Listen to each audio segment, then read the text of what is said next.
The dress that everyone once admired was responsible for more silent suffering than most people today could imagine. Behind each polished surface and graceful silhouette hid stories of heat, injury, poison, exhaustion, and lives reshaped by expectations they never chose. Beauty was only the shell. The cost was everything beneath it. Tonight, you will walk through those layers as they once felt from the inside. So, before you feel comfortable, take a moment to like the video and subscribe to the channel, only if your heart truly wants to. If you do like it, leave a little comment letting me know what time it is where you are. Now, dim the lights. Adjust the pillow to fit your head. Maybe turn on a fan to create a relaxing atmosphere. And let's begin this journey together tonight. If one were to enter a Victorian parlour and see a woman standing in her full puff dress, the scene would seem calm and orderly at first glance, as if everything about her clothing existed only to celebrate beauty.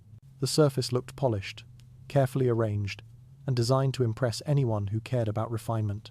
Layers of fabric spread outward in a wide circle, shimmering faintly in the light, and the structure beneath them kept the entire shape lifted, as though nothing weighed it down. From a distance, the dress appeared effortless, but standing close enough revealed a different reality. What seemed soft was held up by rigid metal parts, and what looked graceful demanded stillness that bordered on immobility.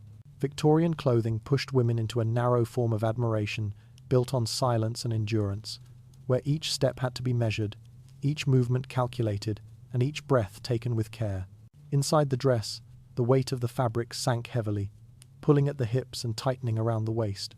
Even simple movements, lifting an arm, turning the body, or bending slightly, created a strain that the outside world could not see.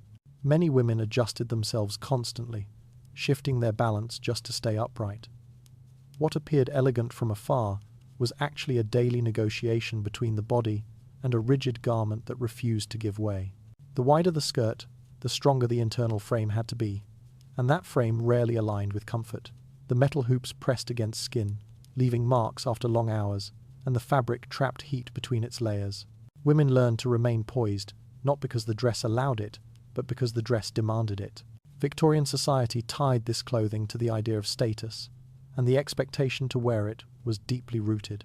Women from respected families were required to present themselves in these expanded shapes, showing that they could afford the time, labor, and materials necessary to maintain them. The larger the skirt, the stronger the impression it created, and the more admiration it received. Yet admiration came with a price.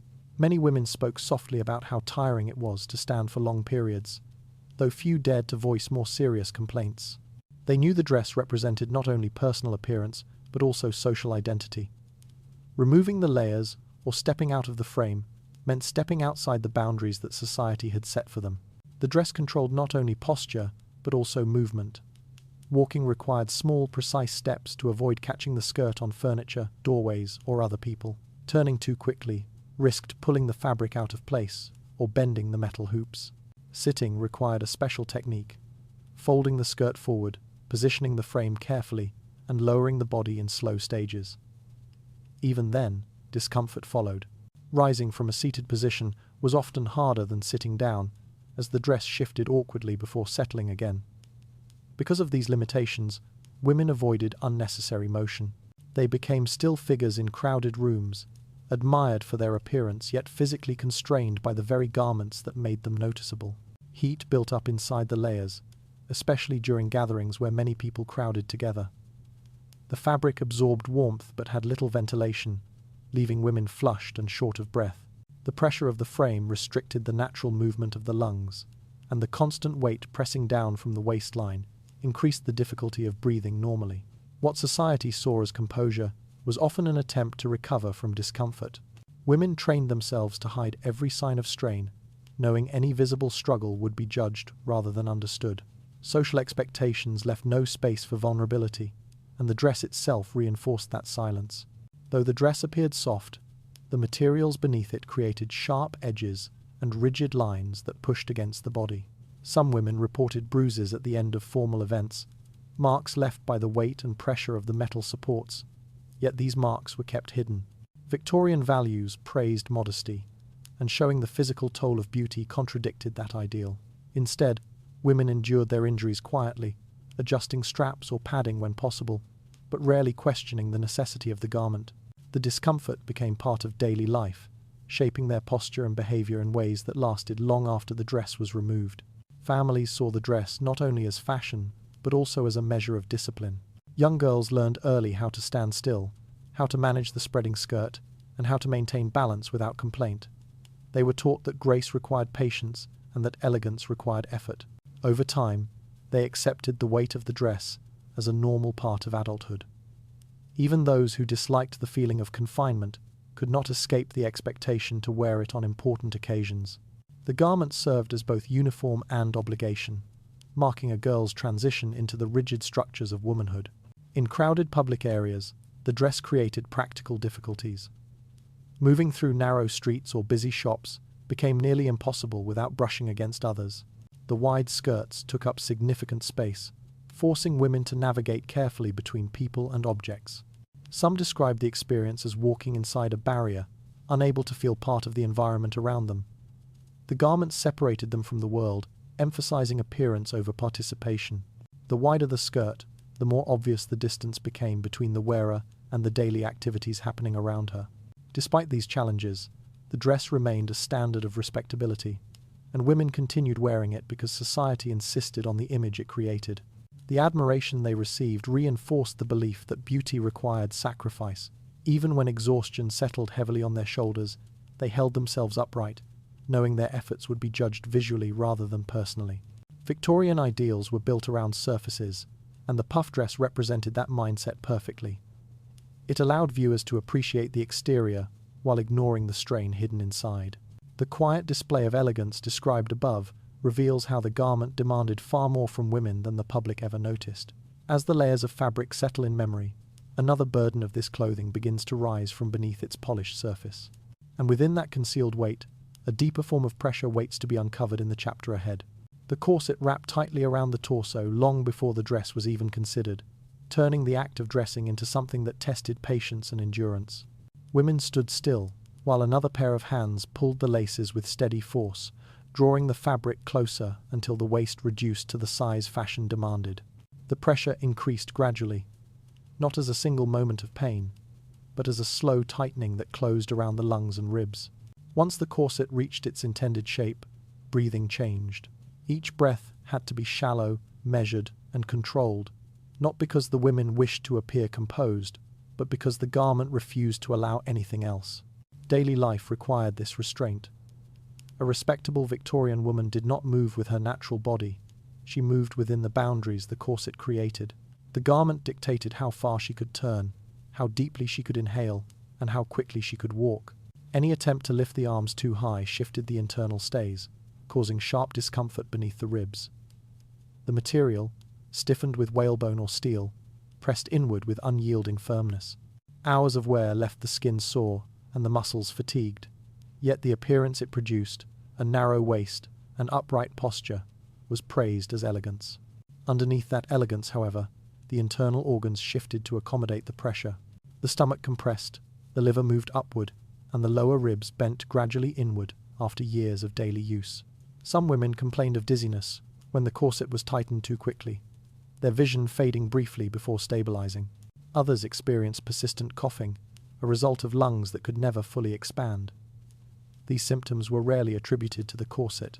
Instead, they were dismissed as weakness or delicacy, traits that society often considered desirable in women.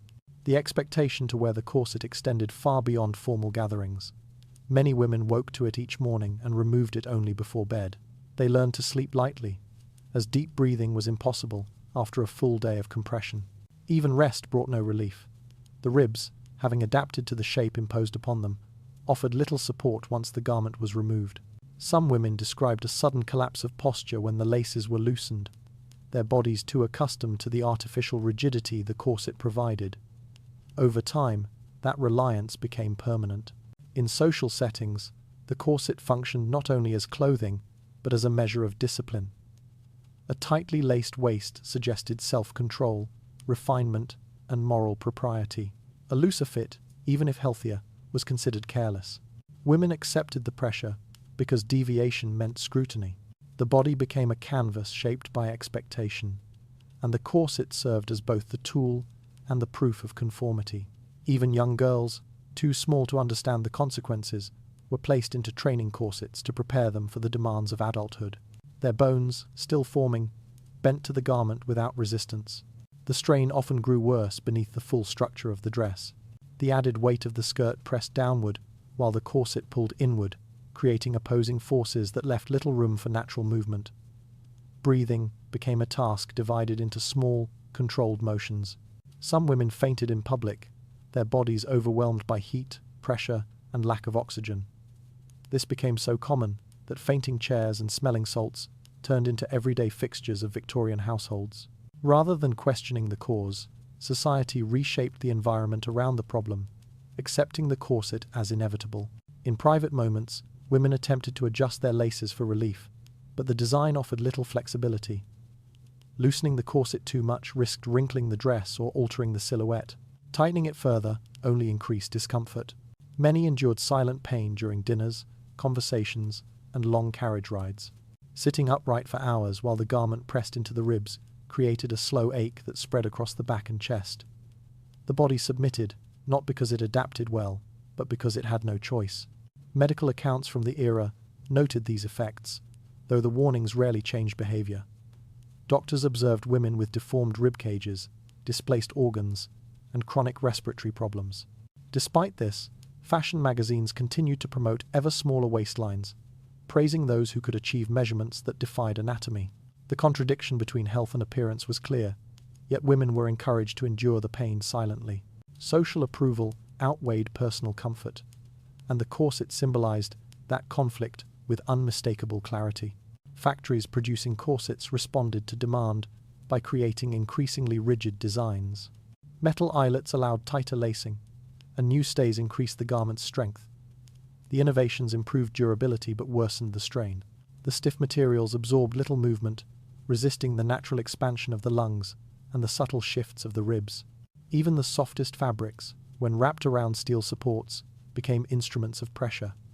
Many women developed chronic tenderness along the rib cage, a discomfort that grew more pronounced over time. Despite this reality, the corset remained a central part of Victorian womanhood. It shaped not only the body, but the public perception of femininity. A narrow waist was seen as a sign of grace, purity, and refinement. Women learned to endure the daily tightening with composure, believing that beauty required discipline and discipline required submission. Over the years, their bodies changed to reflect these values, bending silently beneath the expectations placed upon them. The corset's legacy continues to surface in preserved garments and skeletal remains showing warped ribs and shifted organ cavities. These traces offer a clear record of the physical toll hidden beneath layers of silk and lace. They reveal a truth often overlooked. The garment celebrated for elegance also carried with it a quiet erosion of the body. Victorian society admired the appearance without acknowledging the sacrifice that created it. The quiet compression described here shows how the quest for elegance demanded far more from the body than anyone wished to admit. Beneath that restrained breath lies another layer of struggle built into each step, taken in full Victorian dress. And within that struggle, a greater danger waits, shaped not by cloth alone, but by the metal frame beneath it. Weight settled into place the moment a woman stepped inside the metal structure that supported her skirt, and from that instant, her movements were no longer her own. Steel hoops or whalebone strips formed a rigid frame that expanded the dress far beyond the body's natural shape, creating the wide silhouette that society admired. Once fastened at the waist, the structure held firm, resisting every shift of the torso. Women learned quickly that the frame existed not to accompany movement but to govern it. Each step, each turn, and each attempt to sit had to adapt to the unyielding shape surrounding them. Victorian fashion required this stiffness to maintain the grand appearance expected in public settings. The hoops beneath the skirt did not bend or compress easily, and their arrangement determined exactly how the outer fabric would fall. Women often felt the frame pressing against their hips with a heaviness that grew more noticeable as the day progressed. Even lighter whalebone versions carried enough rigidity to restrict movement. The idea that a dress could stand upright on its own without the body inside was not an exaggeration. It was the intended effect. Daily routines changed dramatically once the frame became part of the outfit. Walking across a room required careful attention to distance and space. The wide structure caught on furniture, brushed against doorways, and forced women to adjust their path constantly. Stepping through narrow hallways meant angling the body just right to avoid collisions. In crowded streets, the frame turned simple motion into negotiation, each movement planned to avoid catching the hoops on passing objects or people.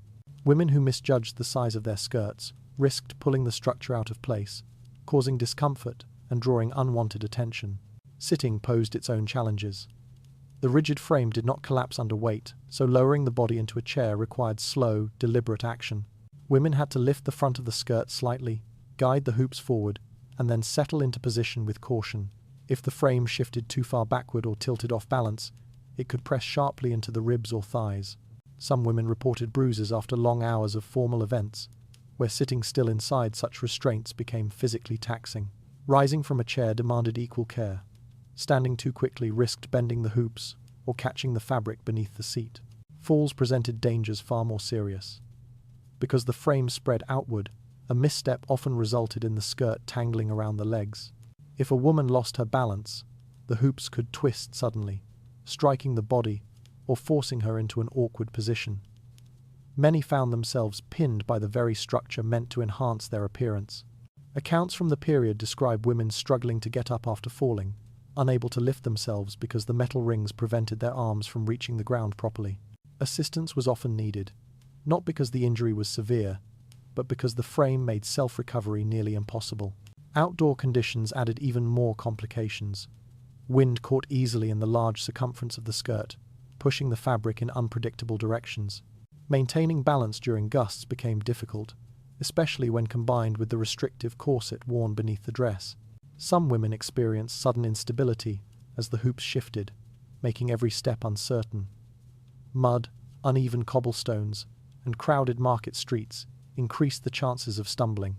Even climbing stairs required careful precision, both hands lifting the skirt while the body leaned forward to prevent the frame from swinging outward. Despite these physical burdens, the structure remained an expectation of respectability. Society admired the grandeur created by the expanded silhouette, associating it with refinement and proper femininity. A dress lacking sufficient volume appeared incomplete or unfashionable.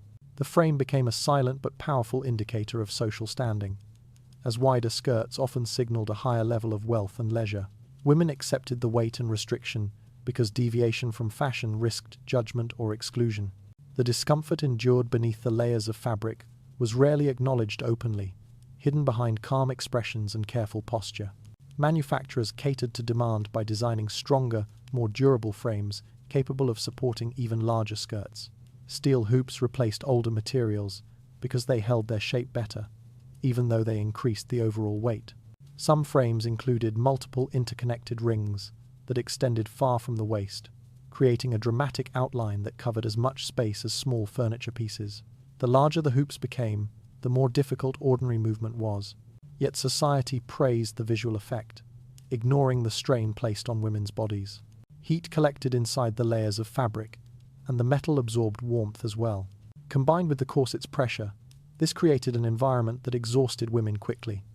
Many experienced dizziness or shortness of breath after extended periods of wear. Even at social gatherings, where appearances mattered most, fainting became a familiar occurrence. Rather than questioning the garment responsible, people accepted fainting as a sign of delicate femininity, reinforcing expectations rather than challenging them. Marks left on the skin told the hidden story of the frame. Red lines appeared along the hips where the weight settled. Bruises formed on the thighs after accidental shifts. Tenderness developed around the waist where the structure pressed throughout the day. These signs faded slowly but returned regularly, as the frame was worn again and again. Observers saw only the smooth outer surface of the skirt, unaware of the physical demands beneath. This account of weight and restraint reveals how much the frame dictated the way women moved through their days. Beneath that controlled posture lies another strain growing quietly within every layer of Victorian clothing.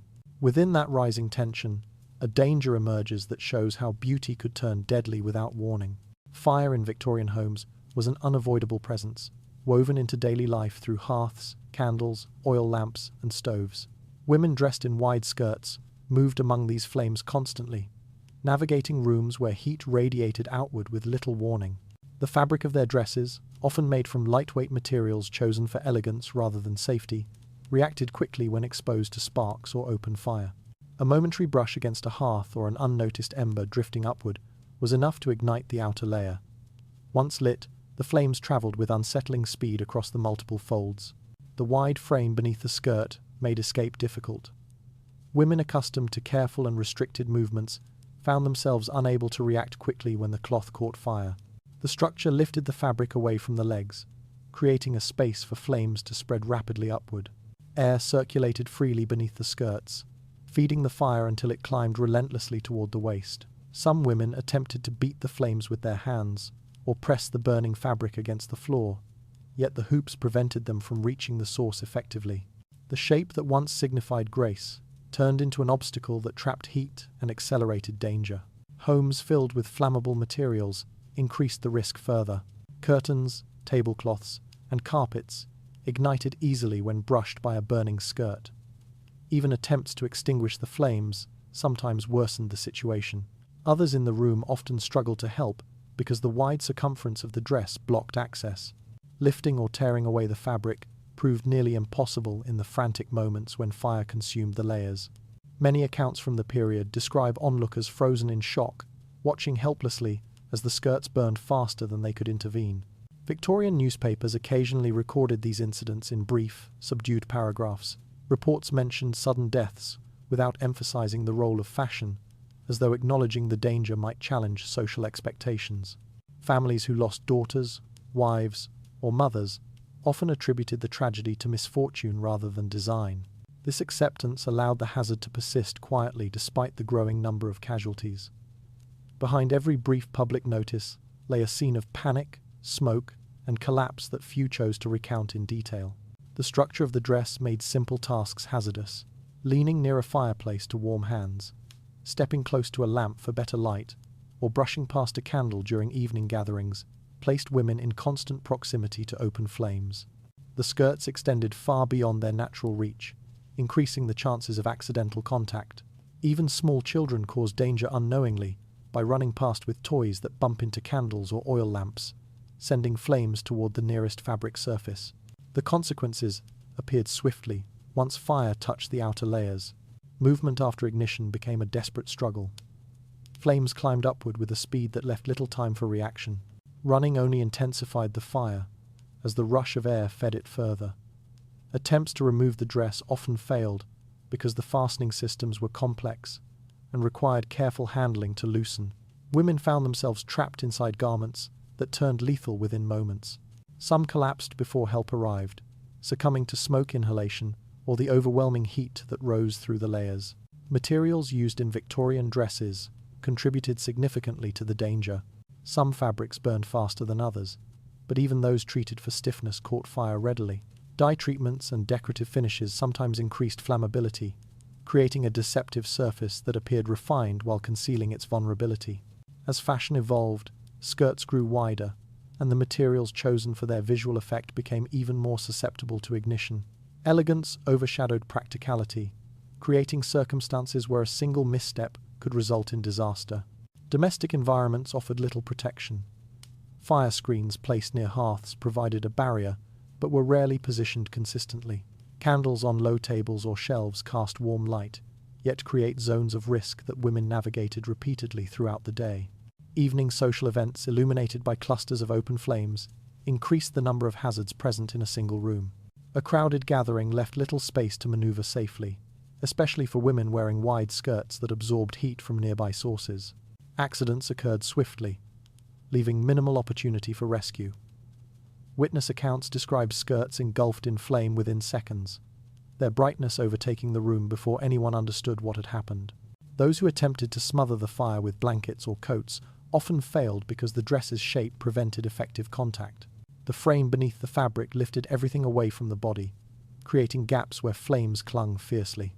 Women who survived carried severe burns that altered their lives permanently, though such outcomes were discussed quietly due to social discomfort surrounding physical injury. Despite the known risks, the fashion persisted. Society placed greater value on appearance than safety. perpetuating the expectation that women continue wearing garments that could ignite easily. The tragedy of burned dresses became another danger folded into Victorian life, accepted as part of a world already filled with illness, pollution, and hazardous working conditions. The beauty of the clothing overshadowed its potential to cause harm, leaving many unaware of the danger until it was too late. This account of sudden ignition shows how easily the admired silhouette transformed into a deadly trap. Beneath every graceful step existed a hidden threat, shaped by heat and fragile textiles. At the edge of that stark truth waits a deeper contradiction, rising to reveal how fashion demanded sacrifice in ways few dared to question. Ideas about beauty in Victorian society rarely originated from the women expected to embody them. Standards were instead shaped largely by male expectations, expressed through art, literature, social commentary, and the silent pressure woven into public perception. Wide skirts, delicate movements, and restrained postures reflected an image praised not for practicality, but for how well it aligned with male ideals of femininity. Women dressed in layers of fabric and metal, not because the garments improved their lives, but because admiration from others, especially men of status, hinged on compliance with these expectations. A woman moving through a room carried more than the weight of her clothing. She carried the weight of the standards imposed upon her. The puffed silhouette suggested fragility, reinforcing the belief that true femininity required softness, delicacy, and a kind of cultivated helplessness. Men praised these traits publicly, calling them graceful or refined, while ignoring the physical limitations created by the clothing that enforced them. The garments made ordinary actions, walking, sitting, bending, slow and effortful, yet the struggle remained invisible beneath polished appearances. Social etiquette demanded that women appear composed at all times, even when corsets restricted their breathing and frames restricted their movement. Men regarded these constraints as symbols of elegance rather than burdens. The discomfort endured beneath the layers of clothing never entered conversation. Instead, society praised women who maintained calm expressions under pressure, interpreting endurance as virtue. Silence about the strain became part of the expectation, reinforcing a cycle where suffering remained unseen and therefore unacknowledged. Propaganda surrounding beauty framed these expectations as natural rather than constructed. Writers described women as inherently delicate beings, suited for gentle roles within the household. Clothing became a visual reinforcement of these beliefs. The shape of the skirt widened the space women occupied, while simultaneously limiting their mobility, creating a paradox that appealed to male sensibilities. Women appeared ornamental, admired for their presence rather than their autonomy. This perception extended into domestic life, where the appearance of refinement mattered more than physical comfort. Economic forces strengthened these ideals. Fashion magazines, often produced under male direction, praised silhouettes that emphasized a narrow waist and expansive skirt. Illustrations portrayed women with impossibly small torsos and exaggerated proportions, shaping public imagination about beauty. Tailors and dressmakers responded to these ideals, crafting garments that fulfilled visual expectations, regardless of the strain imposed on the wearer. The market expanded as more women sought to match the image celebrated around them, reinforcing the cycle of demand. Even in private settings, the standards persisted. Women preparing for social events faced scrutiny not only from strangers but from their own families, particularly male relatives whose opinions carried significant weight. Fathers, brothers, and husbands expressed approval or disappointment based on appearance, reinforcing a hierarchy where women's value aligned closely with their ability to conform. Discomfort became irrelevant compared to the desire to meet expectations. Many women learned to endure their clothing without question, interpreting pain as a normal part of womanhood. The belief that beauty required sacrifice permeated daily life. Men admired the elegance without recognizing the physical toll hidden beneath the skirts. They saw poise, not the controlled breathing behind it. Grace, not the rigid frame supporting it. Delicacy, not the exhaustion that followed hours of constrained movement. The disconnect between appearance and reality drew a clear line between those who set the standards and those who bore their consequences. Women internalized the idea that suffering quietly was part of maintaining dignity. Attempts to challenge these expectations surfaced occasionally, though they gained little traction. Women who spoke against restrictive clothing faced criticism for rejecting tradition. They were dismissed as unfashionable or rebellious, accused of undermining the established social order. Meanwhile, men who defended these standards framed their arguments as appreciation for beauty rather than imposition of control. The imbalance persisted because the voices of those affected carried less weight than the ideals of those who observed from a distance. Beyond social admiration, the clothing reinforced deeper notions about gender roles. The restricted movement created by puff skirts subtly aligned with expectations that women remain physically limited within domestic spaces. The garments made strenuous work difficult, pushing women toward roles that emphasized stillness and passivity. Men interpreted this passivity as evidence of natural femininity rather than the result of enforced constraints. Clothing became a silent argument for maintaining social divisions, hiding its influence behind the appearance of elegance. Even when injuries or fainting occurred, few connected these incidents to the standards that caused them. Men often attributed such events to female frailty, overlooking the clothing's role entirely. This misinterpretation strengthened the belief that women were naturally weak, reinforcing the very ideals that contributed to their discomfort.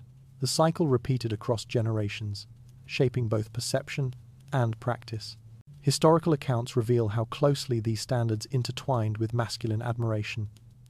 Women absorbed the consequences physically, while men experienced them only as aesthetic pleasure.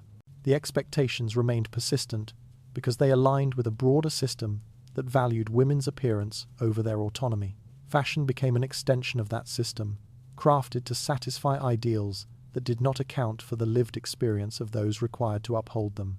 This record of expectation exposes how beauty served standards created far from the realities women faced daily. Beneath each carefully arranged layer rises another demand that pressed against their autonomy throughout Victorian life. From that growing pressure emerges a sharper truth, waiting to show how elegance concealed sacrifices rarely spoken aloud. Layers of Victorian clothing created an appearance of refinement, yet the air, trapped beneath those layers, told a different story entirely. Women moved through each day wrapped in fabric that rarely touched water, confined within garments that absorbed everything from perspiration to dust carried in from the streets. The dresses looked bright and elegant on the outside, but the inside carried an odor that never fully disappeared. Laundry practices at the time made frequent washing impossible. Fabrics were heavy, dyes were delicate, and the structure of the garments prevented thorough cleaning. Women accepted the lingering scent because they had no realistic alternative. Even the wealthiest households struggled to maintain a fresh wardrobe. Washing required large quantities of water that had to be drawn, heated, and carried by hand. Soap was scarce, expensive, and often too harsh for fine materials. Many dresses were not washed at all but brushed, aired, or lightly wiped, leaving deeper odors untouched. Underlayers soaked up sweat throughout the day, particularly when corsets restricted ventilation and trapped heat against the skin. By evening, the garments held a damp heaviness that clung to the body. The scent, though hidden beneath outer layers, traveled with every movement. Public gatherings intensified the problem. Crowded parlors, warm, candlelit rooms, and tightly laced corsets created an environment where perspiration built rapidly. Women wearing multiple petticoats, heavy skirts, and frames experienced rising heat that had no escape. The fabric closest to the body absorbed it all, storing moisture that lingered for days. Even after the dress was removed, the odor remained embedded between the layers. With no reliable way to cleanse the garments fully, the buildup grew gradually, forming a scent that became familiar to those who wore them. City streets added another layer of contamination. Dust from unpaved roads, soot drifting from chimneys, and dirt kicked up by carriages settled into the folds of the skirts. Women walking outdoors collected these particles unknowingly. The inner surfaces of the dresses darkened over time, holding the smell of sweat mixed with grit from the environment. Once trapped inside the layers of fabric, the odor became part of the garment, creating a constant reminder of the conditions in which people lived. Even attempts to air clothing overnight did little to remove it. The summer months worsened the experience. Heat amplified the scent trapped beneath the fabric, pressing it closer to the skin. Women continued their routines, aware that the odor existed, yet unable to address it. Conversations, visits, and social engagements proceeded as usual because acknowledging the truth would require criticizing the very fashion that society celebrated. Most ignored the discomfort, acting as though the scent did not exist. Politeness demanded silence, especially in mixed company, where discussions of bodily odors were considered improper. Servants familiar with laundering garments understood the challenges well. They scrubbed undergarments when possible, yet outer layers remained largely untouched due to their size and delicacy. The scent that rose when garments were handled became a routine part of their work. Those who maintained wardrobes for affluent households observed the gradual accumulation of odors that no amount of brushing or perfume could truly mask. Scented sachets were placed inside wardrobes, yet these only layered fragrance on top of the underlying smell, rather than removing it. The corset contributed significantly. Positioned tightly against the torso, it trapped moisture directly against the skin.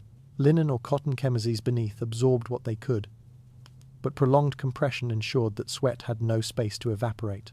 By the end of the day, the fabric beneath the corset carried a distinct odor that traveled through the inner layers of the dress. Removing the garment provided temporary relief, yet the smell remained within the clothing itself. Some women fainted, not only from pressure, but from the lack of ventilation, a detail rarely acknowledged in polite conversation. Perfume offered minimal help.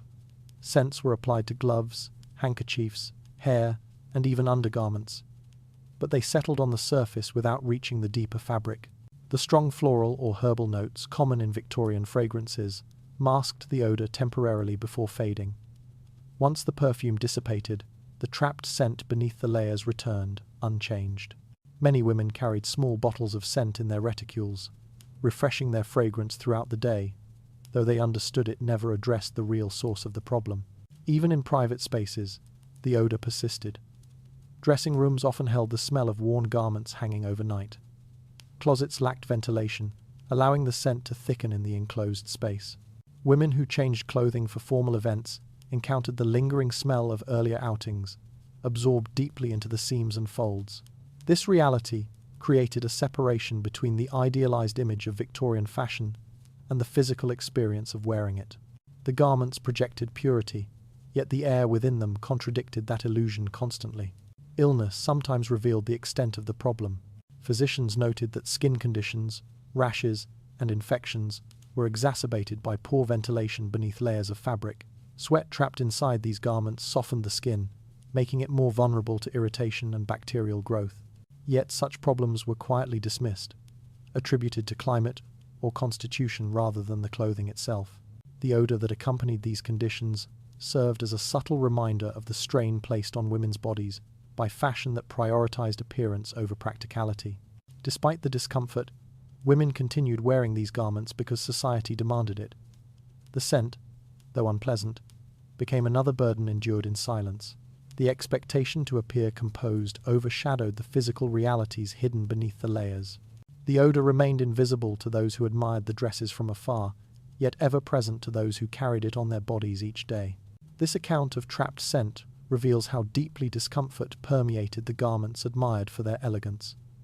Beneath every fold rested a reality that contradicted the polished appearance society valued.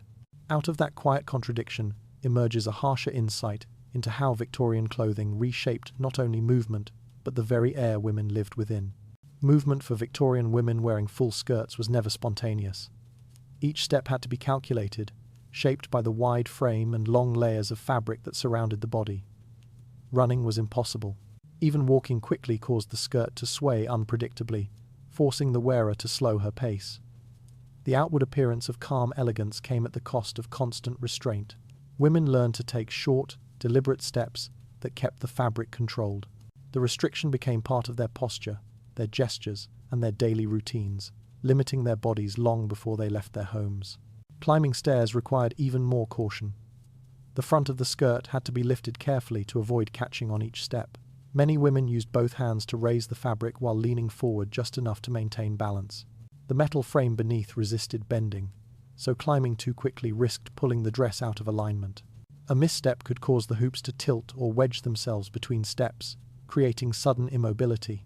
Women who lived in multi-story homes adapted by moving slowly, their movements shaped entirely by what their clothing allowed. Even sitting was a chore. The wide structure beneath the skirt forced women to guide their movements with precision. Before lowering themselves onto a chair, they needed to gather the front portion of the fabric or shift the hoops backward. Sitting too abruptly risked bending the frame, or trapping fabric beneath the body. Once seated, the skirt spread outward, occupying more space than the woman herself. Rising required the same controlled process, reversing the steps carefully to avoid catching the frame on the chair or pulling the fabric unevenly. The restriction extended beyond physical movement. The dress imposed boundaries on behavior, shaping how women interacted with the world. Narrow hallways, crowded gatherings, and small carriages all became obstacles. The skirt widened their presence, but reduced their agency. Turning required space. Reaching for objects demanded careful angling of the torso to avoid shifting the frame. A body enclosed within such a garment could not act freely. The confinement became so normalized that many accepted it without question, adapting automatically to limits imposed upon them. Outdoor environments presented new challenges. Uneven ground, stones, and mud created hazards for those whose skirts swept the ground as they walked. The frame could tilt unexpectedly, forcing the wearer to halt until stability returned. Gusts of wind pushed the wide fabric outward, making balance harder to maintain. Women adjusted by keeping their steps small and their movements minimal. Their clothing dictated how fast they could travel, where they could go, and how they appeared while doing so. The world outside the home became a space navigated at the garment's pace. Crowds intensified the sense of confinement. In busy markets or social gatherings, women wearing wide skirts found themselves constantly colliding with objects or brushing against people. The dress demanded a radius of personal space that few environments could accommodate. Navigating through these areas required patience and composure, even when the frame pressed uncomfortably against furniture or other bodies. The social expectation to remain calm prevented women from expressing frustration openly.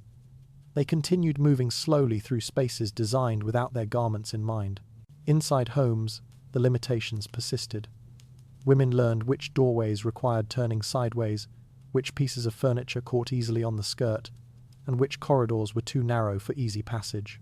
The dress, meant to represent refinement, interrupted daily tasks such as retrieving objects, tending to children, or managing household duties.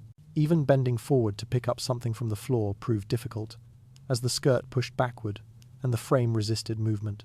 Tasks that should have been simple evolved into careful negotiations between the woman and the garment she wore. These restraints reinforced social expectations. Clothing that limited movement also limited perceived capability. Women who could not move freely were expected to stay within passive roles. Their restricted actions were interpreted as femininity, rather than the result of physical confinement. Victorian society praised their stillness, interpreting it as grace or virtue. The quiet truth that the dress controlled their bodies remained unspoken. The garment served as a physical reminder of the norms women were expected to embody. Emotional experiences were shaped by these restrictions as well. The constant awareness of limited mobility produced a subtle sense of confinement. Women adapted, but the sense of being contained never fully disappeared. The dress acted as a barrier between their intentions and their ability to act on them. Even in moments of urgency, they could not rely on speed or agility. Stories circulated of women unable to escape emergencies quickly because their skirts hindered movement. The structured garment that society admired so deeply became a quiet obstacle woven into everyday life. Historical observations confirm the psychological impact accompanying the physical limitations. Letters and journals describe the fatigue that followed long hours of wearing such dresses, not only from the weight, but from the constant need to navigate the garment's restrictions. Movement required focus, and the exhaustion that followed reminded women daily of what their clothing demanded. Beneath the elegance lay an experience shaped by limits rather than freedom. This record of daily restraint reveals how movement became a negotiation beneath layers celebrated for their refinement. Beneath that constrained rhythm rises another burden tied closely to the physical demands of Victorian clothing. Out of that growing strain approaches a deeper discomfort, waiting to challenge any illusion of grace surrounding these garments. Health concerns tied to Victorian clothing often went unspoken, despite their presence lingering beneath every step women took. The garments, admired for their elegance, carried weight that pressed constantly against the body. Heavy skirts pulled downward throughout the day, placing strain on the lower back until discomfort settled into a persistent ache. Many women experience stiffness each morning after wearing their dresses for long hours, yet they interpreted the pain as a natural part of their responsibilities rather than a result of the clothing itself. Over time, This strain deepened, affecting posture and creating conditions that would be recognized now as early signs of disc problems. The structure of the dress worked against the spine from multiple directions. While the corset compressed the torso, the skirts dragged downward with significant force.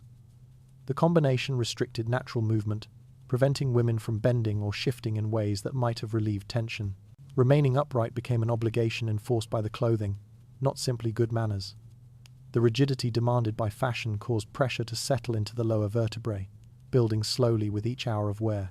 Women accustomed to this discomfort carried it throughout their lives, unaware of the long-term consequences developing silently within their backs. Moisture created another hidden threat. Layers of fabric trapped heat and sweat against the skin, creating a warm, damp environment with little ventilation. Underlayers made from materials that absorbed moisture but dried, slowly remained damp for extended periods. Skin softened under these conditions, becoming vulnerable to irritation. Rashes appeared quietly at first, spreading gradually as the fabric continued rubbing against sensitive areas. Doctors of the period often dismissed such complaints as minor, failing to recognize the role clothing played in worsening infections. Women endured these conditions daily, treating discomfort as routine rather than a signal of deeper harm. The areas of the body most affected by this trapped moisture remained concealed beneath layers, rarely inspected closely, even by physicians. The folds of fabric against the inner thighs and lower torso collected sweat that had no opportunity to evaporate. Prolonged contact led to swelling, redness, and eventually fungal or bacterial infections. These issues persisted because removing the clothing offered only temporary relief. Once the dress was worn again, the cycle restarted. Women seldom spoke openly about such problems, bound by modesty and social expectations that discouraged discussing the body. Ventilation deficiencies increased the risk of more serious infections. The skirts prevented airflow from reaching areas that required dryness to remain healthy. Even when women tried to adjust their clothing for relief, the layers tightened again as soon as they resumed movement. Walking, sitting, and standing all contributed to friction between skin and damp fabric. The combination of heat, pressure, and lack of air created conditions where infections flourished. Some women sought medical advice only when the discomfort grew severe, though few physicians understood the connection between clothing and illness. The weight of the dress and the compression of the corset also affected circulation. Blood struggled to flow easily through areas restricted by tight garments. Women described numbness in their hips and legs after standing for extended periods, symptoms often ignored or misinterpreted as fatigue. Tingling sensations became common, especially during long social events where movement was limited. Circulation issues combined with moisture and pressure created an environment where infections advanced quickly, often unnoticed until they became painful enough to disrupt daily life. Injuries occurred not only from physical strain, but also from infections left untreated. Severe cases resulted in abscesses or chronic inflammation that required extended recovery. Yet because discussing such ailments was considered improper, few women received adequate help. Problems were concealed beneath politeness, behind the illusion of refinement. The garments that caused the suffering remained symbols of dignity and social status, making open criticism difficult. Women learned to endure illness quietly, just as they endured restrictions on movement and constant physical pressure. Gynecological health suffered disproportionately under these conditions. Trapped heat and moisture created infections in intimate areas, often aggravated by the pressure exerted by corsets. Many women experienced persistent discomfort, though they attributed it to personal weakness rather than the environment created by their clothing. Physicians of the time rarely understood these infections well, offering treatments that addressed symptoms rather than underlying causes. The connection between restricted airflow and illness went largely unrecognized. Women managed their conditions alone, relying on rest or home remedies that provided only temporary relief. Even young girls faced these risks. Those placed into restrictive garments early experienced similar health challenges as their bodies grew. They learned to ignore early signs of infection, normalizing symptoms that should have raised concern. The lack of awareness surrounding the dangers of clothing allowed the cycle to continue across generations. Mothers who endured these problems passed the same expectations onto their daughters, unaware that their suffering was not inevitable. The broader culture reinforced silence. Victorian ideals prized modesty and restraint, discouraging open discussion about bodily discomfort. Women were expected to appear composed even while dealing with pain or illness, reinforcing the belief that endurance reflected character. Clothing became both a cause of physical harm and a barrier preventing women from acknowledging it. The contradictions persisted because fashion remained a visible expression of propriety, outweighing private realities rarely spoken aloud. Historical records offer glimpses into the severity of these issues. Medical writings, diaries, and preserved garments reveal how deeply illness was intertwined with fashion.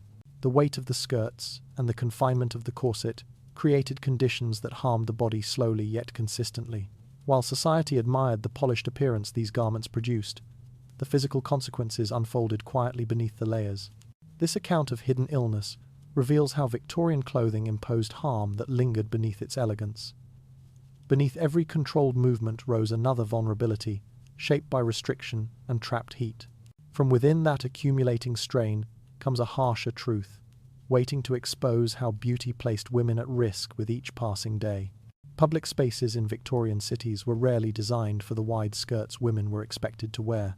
Narrow pavements, crowded streets, open flames, steep staircases, and cluttered rooms created constant hazards for anyone whose clothing extended far beyond the width of their body. A simple walk through a busy district required continuous awareness of every object, every person, and every step. The skirt moved with a mind of its own, swaying just enough to collide with items placed too close to a walkway or shifting outward when the frame underneath bent slightly from pressure. Women learned to anticipate these movements, yet the garment still behaved unpredictably, putting them at risk each time they entered a public area. Narrow staircases posed one of the greatest dangers. The fabric brushed against wooden edges, catching on uneven boards or the railing. The hoops underneath could tilt suddenly if one step was missed or placed too shallowly. Tripping forward meant the skirt's width prevented legs from moving freely to regain balance. A stumble became a fall, often with significant injuries. Women were advised to descend slowly while gathering the front portion of the dress, but even caution could not remove the risk entirely.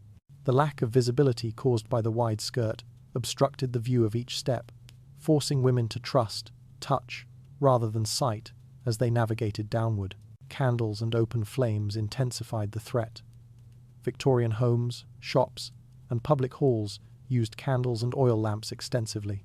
A skirt brushing against a flame could ignite within seconds, as the fabric, often lightweight and untreated, burned rapidly. Witness accounts describe women engulfed in fire after merely passing too near a mantelpiece or table where candles were placed. Attempts to extinguish the flames were hampered by the skirt's size, which fed the fire with layers of fabric. Movement increased airflow, causing flames to spread faster. Those nearby often struggled to act quickly enough, unable to reach beneath the layers to smother the ignition before it grew. Crowded gatherings placed women in situations where control over their movements diminished further.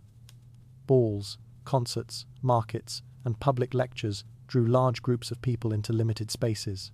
The skirts expanded outward, demanding room that crowds rarely offered. A sudden push from behind, or a turn by someone nearby, could force the skirt to twist sharply, shifting the frame beneath and throwing the wearer off balance. Falls in such environments created additional risks, as others struggled to avoid stepping onto the fabric or landing on the woman herself. Injuries were not uncommon, ranging from bruised limbs to broken bones. Busy streets added another layer of danger. Horses, carts, and carriages moved quickly through narrow lanes. A skirt extending outward could catch on a passing wheel or be pulled underfoot by a horse. Women walking near roadways learned to hold their skirts close, but accidents still occurred when a moment of carelessness or a sudden movement caused the fabric to brush into traffic. Those who lived in cities faced constant tension between keeping their garments arranged properly and avoiding harm in environments not meant to accommodate such clothing. Objects positioned in homes or shops also contributed to the risk. A table corner, a display stand, or even a chair placed slightly out of alignment with a walkway could catch the skirt as a woman passed. The fabric wrapped around the object, pulling her backward unexpectedly. Sudden jerks from snagged skirts resulted in sprains or falls, especially when the woman attempted to free herself quickly. Public events became exercises in navigating invisible obstacles, each object presenting potential danger as the skirt swept past. The psychological strain of these hazards accumulated over time. Women entered public areas with heightened awareness, constantly monitoring the position of their skirts and adjusting their path to avoid collisions. This vigilance required mental effort alongside the physical management of the garment. They learned to stand at calculated distances from tables, fireplaces, and doorways. Even simple movements, such as turning to greet someone, risked knocking over nearby items. The dress, idealized as a symbol of beauty, restrained their interactions with the world while simultaneously exposing them to harm. During emergencies, the dangers multiply. Fires in buildings spread rapidly because of crowded interiors and flammable materials. The skirts made escape difficult, restricting women from running or maneuvering through narrow exits. Historical accounts describe women caught in burning structures because their skirts hindered their movements or became entangled with debris. The garment that was meant to represent refinement became a physical barrier to survival. Panic only worsened the situation. The larger the movement, the more the skirt expanded outward, catching onto items or igniting more quickly. Even non-life-threatening incidents left lasting effects. Women who fell in public endured both physical injury and social embarrassment. Society expected grace and control at all times, yet clothing made these qualities nearly impossible to maintain. A simple accident became a reflection of the woman herself, rather than the impracticality of what she was instructed to wear. The pressure to maintain composure after slipping or tripping masked the physical pain many carried home in silence. Historical reports document numerous cases of accidents caused directly by the skirt's size and weight. Newspapers mentioned falls down staircases, broken lamps, overturned trays, and women injured while trying to navigate crowded rooms. Yet, despite the volume of such incidents, fashion remained unchanged for many years. The admiration for wide dresses overshadowed the very real harm they caused. Rather than questioning the design, society accepted the injuries as unfortunate but expected consequences of elegance. This account of public hazard reveals how Victorian garments transformed ordinary environments into unpredictable terrain. Beneath each careful step lay conditions that magnified risk wherever women walked. Around that fragile balance gathers another reality, waiting to reveal how danger intensified once fashion collided with fire. Dressing in full Victorian attire was never a simple task completed in minutes. It demanded time, assistance, and constant attention to detail, turning what might be considered a daily routine into an extended process that shaped the rhythm of a woman's morning. The layers required precision, each piece placed in a specific order to build the silhouette society expected. Clothing became a task that consumed energy before the day had even begun, and the effort required to assemble the garments revealed how deeply fashion dictated daily life. The process began long before the outer skirt was visible. Women needed assistance from at least one attendant, often two, depending on the size and complexity of the dress. Standing still while others arranged, their clothing became an accepted part of the morning. Each helper adjusted the position of undergarments, ensuring the foundation was set properly before adding more layers. The woman being dressed had little control over the pace or technique. She relied entirely on those around her to prepare her appearance. The first layer typically involved linen or cotton shifts that served as protection between skin and heavier garments. These pieces absorbed sweat and reduced friction, yet they added to the number of items that needed careful arrangement. Afterward came the corset, fitted tightly by another person who pulled the laces with steady pressure. This step alone consumed significant time, as achieving the correct level of tightness required repeated adjustments. The garment had to sit precisely, aligning with the ribs and hips in a way that controlled posture immediately upon application. Once the corset was secured, additional layers followed. Petticoats were lifted and positioned carefully, their weight growing with each new addition. These underlayers contributed not only to volume, but also to the heat retained within the outfit. Helpers smoothed the fabric, fastened ties, and checked that each layer draped correctly. Even the slightest misalignment could alter the silhouette, forcing corrections before moving forward. The woman stood, breathing shallowly as the garments accumulated, aware that the process still had many steps ahead. After the petticoats came the crinoline or hoop skirt, a rigid structure that determined the final width of the dress. Placing it required coordination. The frame had to sit evenly around the waist while hanging symmetrically on all sides. Any tilt or unevenness affected how the outer skirt would flow. Adjusting the frame consumed additional time as helpers lifted, rotated, or lowered sections of the structure, until it balanced correctly.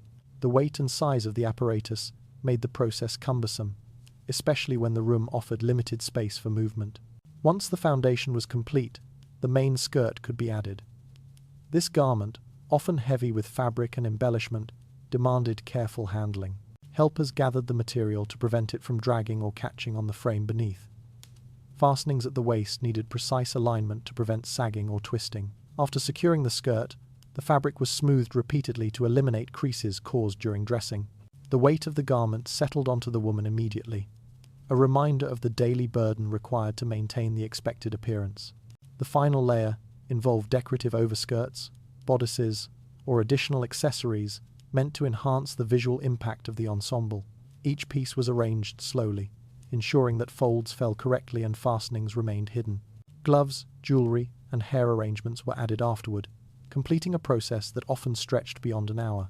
Throughout the dressing, the woman remained mostly passive, her participation limited to small adjustments or shifts in posture. Her mourning belonged to the clothing, not to her own schedule. The time required to achieve the Victorian silhouette affected the structure of daily life. Women had to rise earlier than others in the household to complete their dressing routines. Those without servants struggled more, spending considerable time manipulating layers alone. This often extended the process, as adjusting a corset or hoop skirt without assistance proved both difficult and physically exhausting. For many, dressing became a chore that drained energy before any tasks of the day had begun. The psychological effect of this prolonged preparation was significant. Clothing was not simply worn, it was assembled piece by piece until the body no longer resembled its natural form. Each layer contributed to a sense of distance between the woman and her own movements. What should have been a moment of personal preparation instead reinforced dependence on others and submission to strict beauty standards. The time invested served as a daily reminder of the expectations imposed upon women by society. Historical accounts describe women spending long mornings preparing for social events, sometimes requiring additional hours for special attire. The demand for perfect presentation left little room for spontaneity. Clothing restricted choices even before the woman stepped outside. Fatigue, discomfort, and limited mobility were predictable consequences of a routine that valued appearance above practicality. Despite the burden, the practice persisted for decades because it symbolized refinement and discipline. A woman who endured the lengthy dressing process reflected societal ideals of patience and elegance. Those who struggled or lacked access to assistance risked being judged as improper or unkempt. The clothing became a tool of social hierarchy, determining who could maintain the expected image of sophistication. This account of prolonged preparation reveals how Victorian clothing claimed time and energy long before a woman entered public view. Beneath each arranged layer lingered the reminder of how deeply fashion governed her routines. Within that quiet surrender lies another demand, waiting to reveal how appearance dictated status with every completed ensemble. Victorian fashion did more than influence movement or comfort. It revealed one's position in society long before a word was spoken. The expanding silhouette, admired in portraits and public gatherings, served as a visible declaration of wealth. A wider skirt required more fabric, and fabric remained costly. The space it occupied announced privilege to anyone observing. Those who could afford large dresses signaled their social standing each time they stepped into public view. Clothing became a language of status, understood and accepted by all. The size of a skirt communicated the economic capacity of a household. Wealthy families purchased generous amounts of fabric, allowing dresses to expand outward in sweeping circles that occupied entire portions of a room. Guests who entered such spaces recognized the symbolism instantly. The skirt's width was not simply aesthetic. It marked the wearer as someone insulated from manual labor, someone whose lifestyle allowed them to move slowly and be assisted by others. The greater the skirt's volume, the more distant the woman appeared from the demands of daily work. In contrast, women from poorer households had limited access to materials. Their skirts remained narrower, lacking the layers that created the iconic bell-shaped silhouette. Hoop frames constructed from steel or whalebone were far beyond their budgets. Instead, they relied on modest petticoats that added only slight volume. These garments lacked the dramatic effect associated with wealth, making the wearer immediately identifiable. Those who wished to emulate upper-class fashion often needed to settle for simplified versions, yet even these strained household finances. The rigid structure of expensive dresses reinforced the divide between those who could maintain such garments and those who could not. Wealthy women could afford servants who dedicated time each day to arranging, cleaning, and repairing the layers of fabric. Maintaining the skirts required more than money, it required labor. Poorer families, without such assistance, could not manage the upkeep even if they obtained the materials. The daily reality of caring for children, preparing food, or performing housework left little time for maintaining elaborate clothing. Public events highlighted these differences sharply. At gatherings, the width of a woman's skirt indicated how close she could physically stand to others. Women wearing large, structured garments occupied significant space, creating natural barriers between themselves and the crowd. People gave them wider paths, moving aside to accommodate their skirts. This treatment signaled respect and recognition of status. Meanwhile, women in smaller, simpler dresses blended into the background, navigating tightly packed rooms with none of the attention or deferential space afforded to those dressed in extravagant attire. The contrast extended into social expectations. Women of higher social standing were encouraged to wear the largest skirts possible, reinforcing the notion that their bodies should reflect abundance. Their appearance symbolized family prosperity and upheld societal ideals of refined femininity. In contrast, poorer women were expected to remain practical, avoiding garments that interfered with daily labor. Fashion served as a boundary, dividing those permitted to embody luxury from those required to perform constant work. The skirt became an unspoken rule about who belonged where. Wealthy women entered museums, theaters, and social clubs with confidence, their skirts spreading outward as they took their places. Poorer women avoided such spaces entirely, or entered only as workers, not patrons. Clothing marked their roles clearly. Even when the garments appeared similar at first glance, differences in fabric quality, structure, and fullness revealed the truth. Society observed these details closely, assessing status through visual cues embedded in the clothing. The disparity created emotional consequences as well. Women who could not afford wide skirts often felt excluded from the cultural ideals portrayed in newspapers, illustrations, and advertisements. Fashion magazines of the era presented exaggerated silhouettes that reinforced the belief that success depended on outward appearance. Those unable to participate in these trends faced social judgment or internalized a sense of inadequacy. Clothing defined not only how others saw them but also how they viewed themselves. The weight of expectations extended beyond public gatherings. Within families, the size of a woman's skirt reflected the household's economic stability. Parents took pride when their daughters wore large dresses, seeing them as evidence of upward mobility. Wedding portraits often emphasized the bride's skirt, using fabric and volume to declare prosperity. Even mourning attire followed these rules. Wealthier families produced layered black garments that expanded outward despite their somber purpose. Poverty limited not only color and fabric, but also the ability to publicly display grief in a socially accepted form. These associations persisted because clothing served as a reliable indicator of class. Unlike speech or manners, which could be learned or imitated, fabric spoke truthfully about a family's financial limits. Skirts displayed decoration, craftsmanship, and material quality that could not be concealed. Observers recognized imported fabrics, intricate stitching, or carefully arranged folds that only skilled seamstresses could produce. Meanwhile, the straightforward construction of simpler dresses made economic hardship visible, regardless of how carefully they were worn. Historical accounts reveal how rigidly society adhered to these markers. Women who attempted to imitate upper-class fashion too closely risked ridicule for overreaching their means. Their skirts, while wider than they could afford comfortably, lacked the refined construction of those owned by the wealthy. Strangers noticed immediately. Their judgments formed quietly yet decisively. Clothing reinforced separation between classes, maintaining social order through daily routines and visual signals. Fashion thus served as both aspiration and boundary. While many admired the elaborate skirts worn by upper-class women, few could cross the divide required to wear them. Fabric, cost, and labor created a world where clothing dictated belonging. In this structure, the skirt became more than decoration. It became an emblem of hierarchy, visible in every street, shop, and gathering.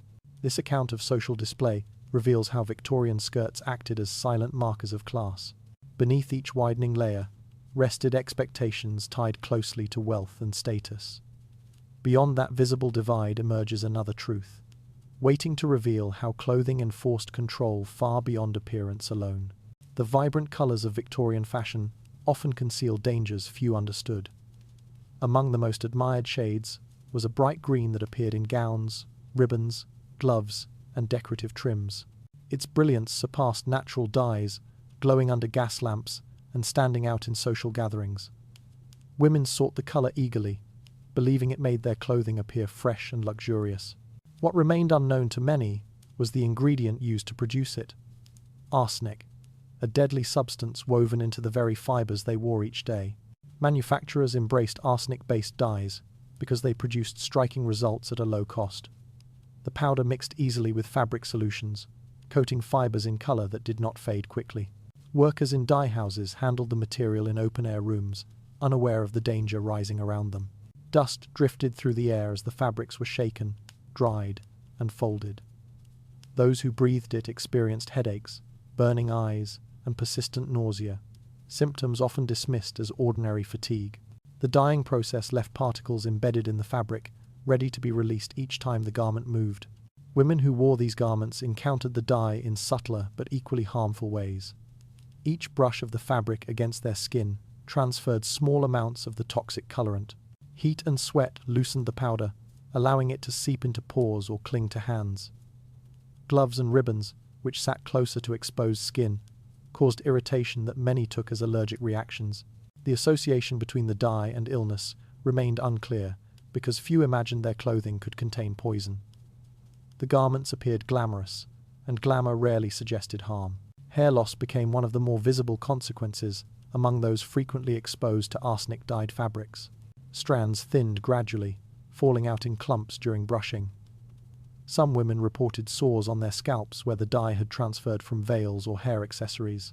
Physicians struggled to identify a cause, unaware that arsenic vaporized slowly from contaminated garments, especially under heat. Social gatherings, warm rooms crowded with gas lamps, accelerated the process, exposing women to continuous inhalation of toxic particles. Milliners and seamstresses were among the first to suffer severe symptoms. These workers spent long hours cutting, stitching, and pressing fabric dyed with arsenic. Their hands absorbed the powder daily, leaving their skin cracked and irritated. Many developed ulcers or respiratory illnesses that worsened over time.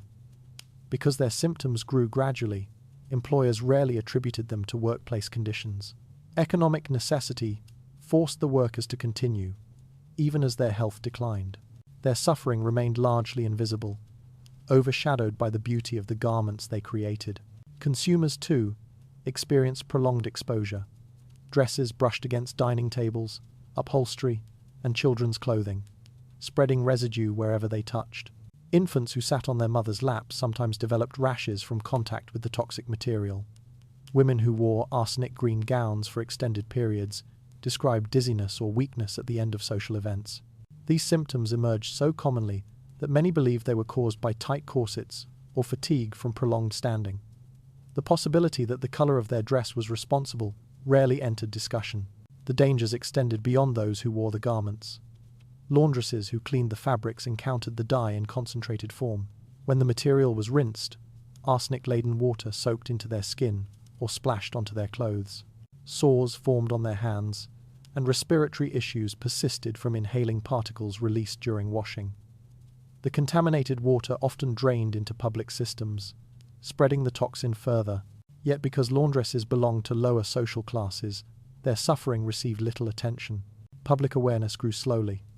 Reports of unexplained illness surfaced in newspapers, though few articles connected the cases to clothing. Some physicians began observing patterns among patients who wore bright green fabrics. They documented symptoms shared among dressmakers, wearers, and cleaners. However, without chemical testing standardized for consumer goods, proving the link remained difficult. Fashionable circles dismissed early warnings, unwilling to believe their admired garments could contain poison. Despite this reluctance, concerns intensified as severe reactions became harder to ignore. Social gatherings recorded instances of women fainting repeatedly while wearing green gowns.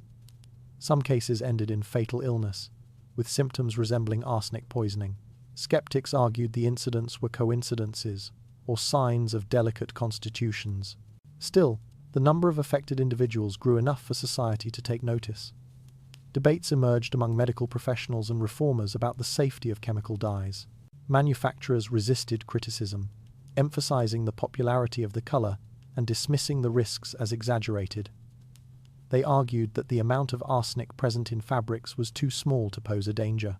Yet laboratory examinations conducted by chemists contradicted these claims, revealing alarming concentrations of the toxin in both fabric fibers and airborne dust. As evidence mounted, pressure to regulate dye production increased. Even then, change progressed slowly. The demand for fashionable garments remained strong, and many women continued wearing arsenic-dyed clothing despite the warnings. The visual appeal of the bright green color overshadowed the unseen hazard it carried. Some believed the risk was minimal, or assumed the concerns applied only to poorer quality garments. The divide between appearance and reality persisted, strengthened by social expectations surrounding beauty and elegance. Historical accounts show that the use of arsenic dyes declined only after widespread public criticism and the introduction of safer alternatives. Yet, long before regulations took effect, countless workers and consumers suffered quietly. Their experiences formed a hidden chapter of Victorian fashion, rarely acknowledged in popular accounts.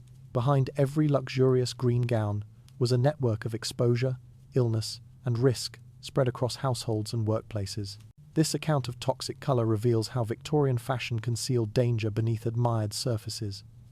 Beneath each brilliant shade rested a chemical threat tied closely to production and daily wear. Through that troubling legacy rises another warning, waiting to reveal how beauty demanded sacrifice from those who never questioned what they touched or breathed. Expectations placed on Victorian women extended far beyond the garments they wore. Dresses framed their bodies, but the rules surrounding expression framed their lives. Fatigue, discomfort, or emotional strain had no place in the image society demanded from them. The skirts, corsets, and layers of fabric served not only as clothing but as coverings for anything deemed improper to reveal. Women learned early that their outward appearance needed to remain composed, regardless of whatever lingered beneath the surface. Daily routines ensured little room for visible vulnerability. A woman might suffer from the weight of her dress, from the heat trapped beneath layers, or from the slow ache of restrained breathing. Yet she was expected to move with quiet grace. Even small signs of discomfort, slowing her pace, shifting her posture, or pausing to rest, risked drawing criticism. Maintaining composure became a discipline practiced throughout the day. When pain arose, it had to be contained behind polite gestures and measured movements. Social gatherings amplified this expectation. Rooms filled with guests required women to perform a specific version of themselves, elegant, serene, and untroubled. Even when tight corsets pressed into their ribs or the fabric rubbed against irritated skin, they stood upright and offered smiles that concealed any strain. The ability to endure discomfort without acknowledgement became a silent mark of refinement. Conversations revolved around politeness, not honesty. The truth of how a woman felt physically or emotionally remained hidden beneath the fabric covering her body. Corsets contributed heavily to this silence. Their pressure made breathing shallow, often causing dizziness or faintness. Yet fainting was expected to appear delicate rather than symptomatic of pain. Victorian ideals turned physical distress into a performance of femininity. Women learned to minimize the signs of struggle, even when their bodies signaled fatigue. The tension created a world where appearance outweighed health, and where suffering transformed into a quiet routine. Beyond physical pain, emotional strain carried its own restrictions. Women were expected to present calmness regardless of internal turmoil. Feelings such as frustration, sadness, or fear were inappropriate for public display. Many internalized these expectations to the point where their clothing seemed to absorb their emotions, pressing them close to the body but never letting them surface. The skirt became a boundary between what they felt and what they allowed others to see. Within homes, the silence persisted. A woman who managed household duties while wearing restrictive clothing bore expectations of uncomplaining efficiency. Even when her garments limited movement or caused constant irritation, she continued through her tasks without revealing discomfort. Expressions of pain or frustration could be interpreted as weakness, threatening her perceived capability. Clothing thus reinforced a cycle in which outward elegance masked both physical and emotional realities. Portraits from the era offer glimpses into this concealment. Women posed with composed expressions, hands placed carefully, posture controlled, their skirts spread outward, creating a visual impression of stability and calm. Yet many of these images hide the strain required to maintain those positions. The corset tightened around their bodies throughout the photography session, while the heavy skirts weighed down their legs. The appearance of serenity captured in the portraits remained far removed from the physical reality of the moment. Letters and diaries reveal deeper insight into these struggles. When women allowed themselves honesty on the page, they described persistent discomfort, exhaustion from social obligations, and a longing for moments free from restrictive clothing. These private writings exposed a contrast between what society celebrated and what women endured. Yet even in these accounts, expressions of pain were often softened by apologies or disclaimers, reflecting the internalized expectation to remain agreeable and composed. Silence surrounding emotional expression also shaped relationships. Women hesitated to voice their experiences of pain or distress, fearing they would disrupt the harmony expected within families or social circles. Clothing supported this quietness by providing a physical reminder of their role. A neatly arranged dress signaled self-control. Admitting discomfort risked undermining that image. Over time, many women grew accustomed to suppressing reactions, living with a distance between how they felt and how they behaved. The skirt functioned as both symbol and tool of this concealment. Its volume created an illusion of presence and stability, yet beneath it lay the hidden weight of endurance. The fabric moved gracefully while the body beneath it strained to keep pace. Those outside the experience admired the elegance, without recognizing the tension required to maintain it. The garment shielded not only the body, but the truth of the burden carried behind it. Public expectations allowed little room for honesty about suffering. Women who dared to express discomfort risked judgment or social exclusion.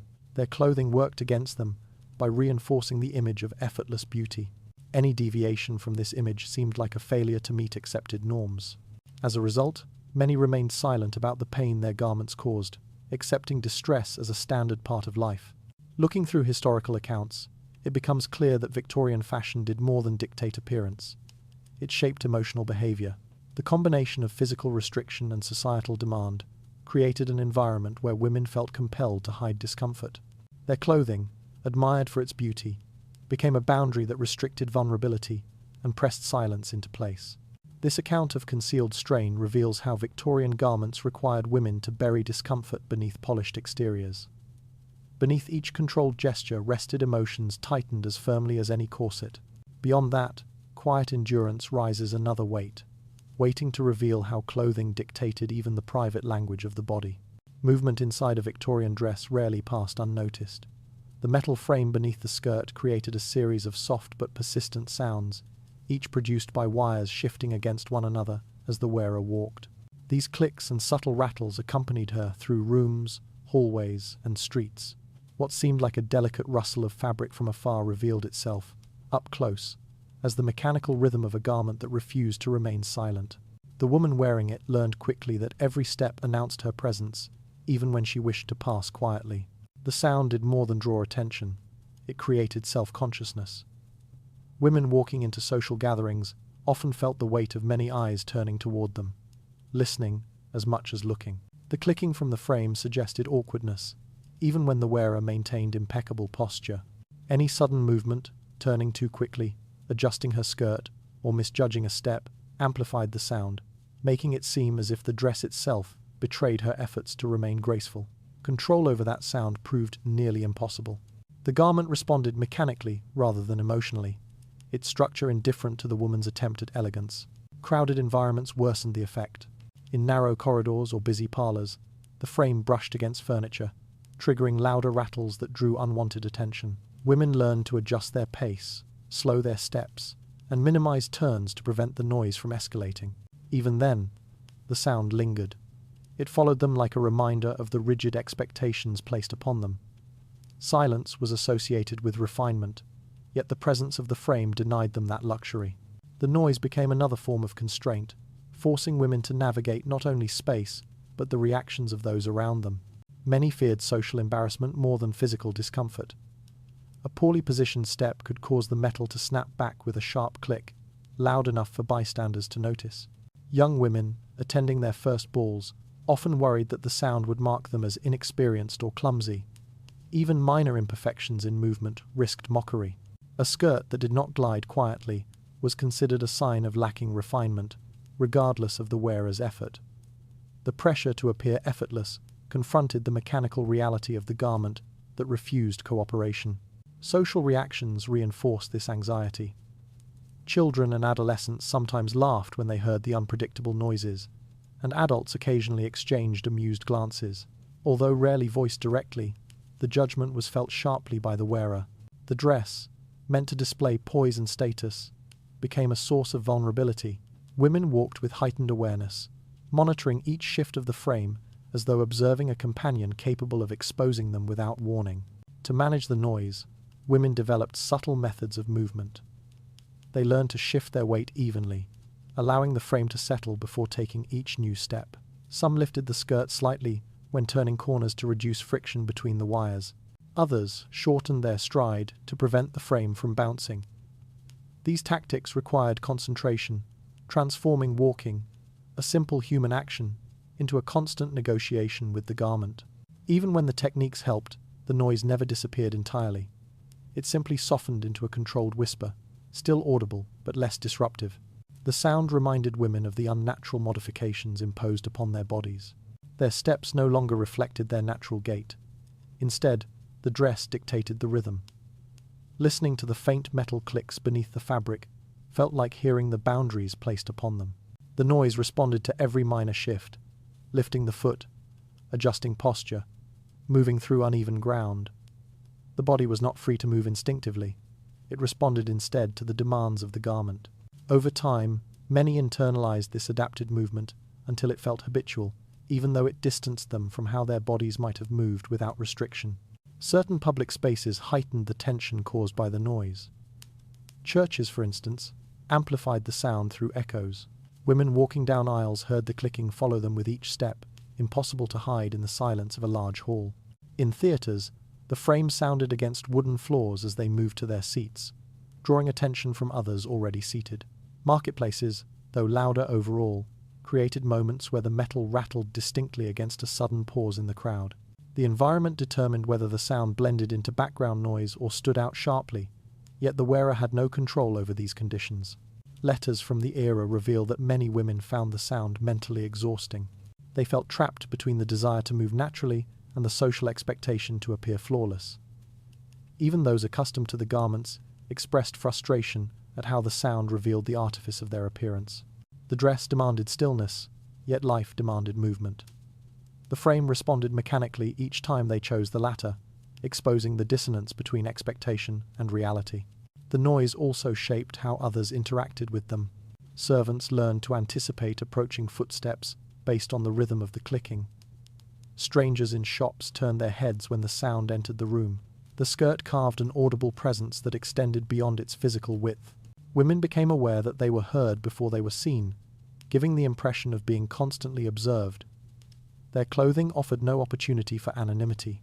Despite the tension it caused, the sound persisted across decades of fashion.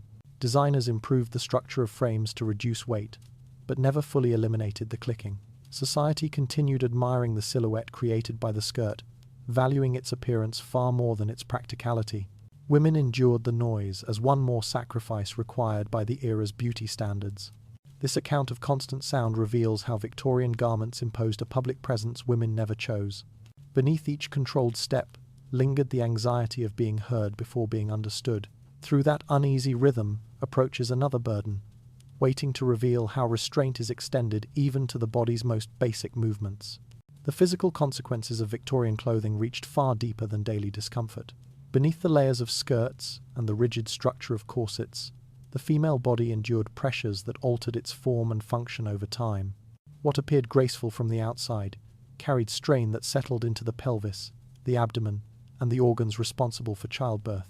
These effects gathered slowly, becoming part of a woman's life long before she recognized the extent of the harm. Corsets created the most direct threat. Tight lacing compressed the rib cage, forced the diaphragm upward, and pressed the abdomen inward.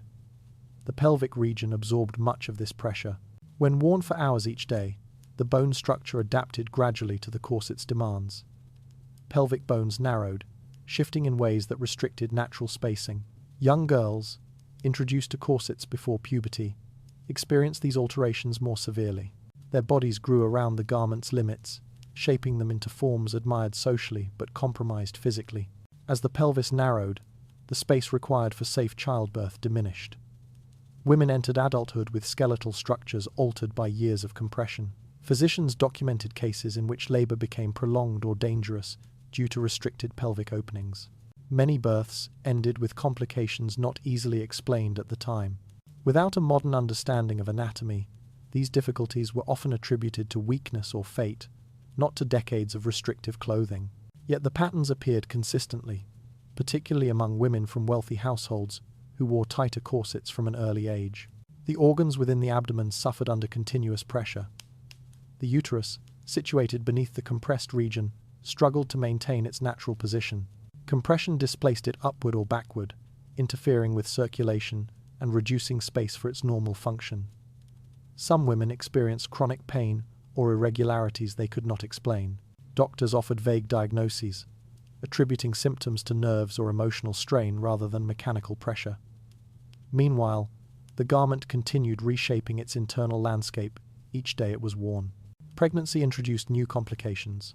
As the body attempted to expand to accommodate new life, the long-term effects of corseting resisted that growth.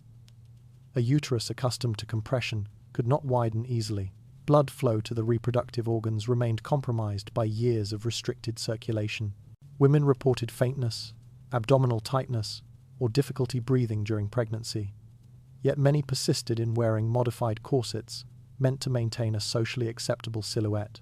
These garments, though slightly loosened, continued to apply pressure at a critical time when the body required freedom to change. Miscarriage became a silent presence in many households. Families seldom acknowledged the frequency of pregnancy loss, treating it as an unfortunate reality rather than a preventable tragedy. Letters and diaries reveal women describing sudden pains or unexplained bleeding, followed by quiet mourning. Few connected these events to their clothing, even though the timing often corresponded with periods of increased social activity, when corsets were worn tighter and for longer hours. The correlation remained obscured by the expectation to appear elegant, even during physically demanding stages of life. Labor difficulties grew more severe as women reached childbirth. A narrowed pelvis meant infants struggled to pass through the birth canal. Prolonged labor placed immense strain on both mother and child. Midwives and doctors, limited by the medical knowledge of the time, rarely recognized the skeletal restrictions caused by corsets. Many women endured dangerous deliveries that ended in lasting trauma or death. Even successful births often left physical damage, exacerbated by the weakened and reshaped pelvic region. The risk extended beyond the delivery room. Some women experienced chronic reproductive issues that persisted throughout their lives. Inflammation, infection, or irregular cycles became common complaints. Physicians relied on treatments focused on rest or moral guidance, failing to understand the mechanical roots of these problems. The corset, worn daily, masked its role by blending into the norms of society. What harmed the body remained hidden behind layers of fabric deemed proper and respectable. Women seldom spoke openly about these struggles. Conversations about reproductive health were limited by modesty and social restraint. Many internalized the belief that pain or complication reflected personal inadequacy rather than systemic harm. Clothing reinforced silence, both physically and socially. The outward appearance of refinement created pressure to behave as though the body beneath remained unaffected, even when illness or injury persisted. This culture of quiet endurance made it easier for the risks to continue unchallenged. The divide between social classes played a significant role.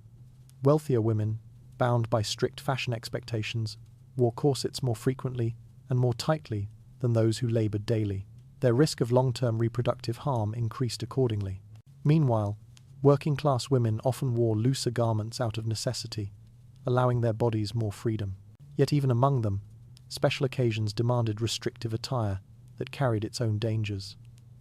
Across society, clothing influenced the body in ways few understood, regardless of financial background. Historical accounts compiled from medical journals and personal writings reveal the extent of the harm. Descriptions of difficult births, recurrent miscarriages, and persistent pelvic pain appear repeatedly.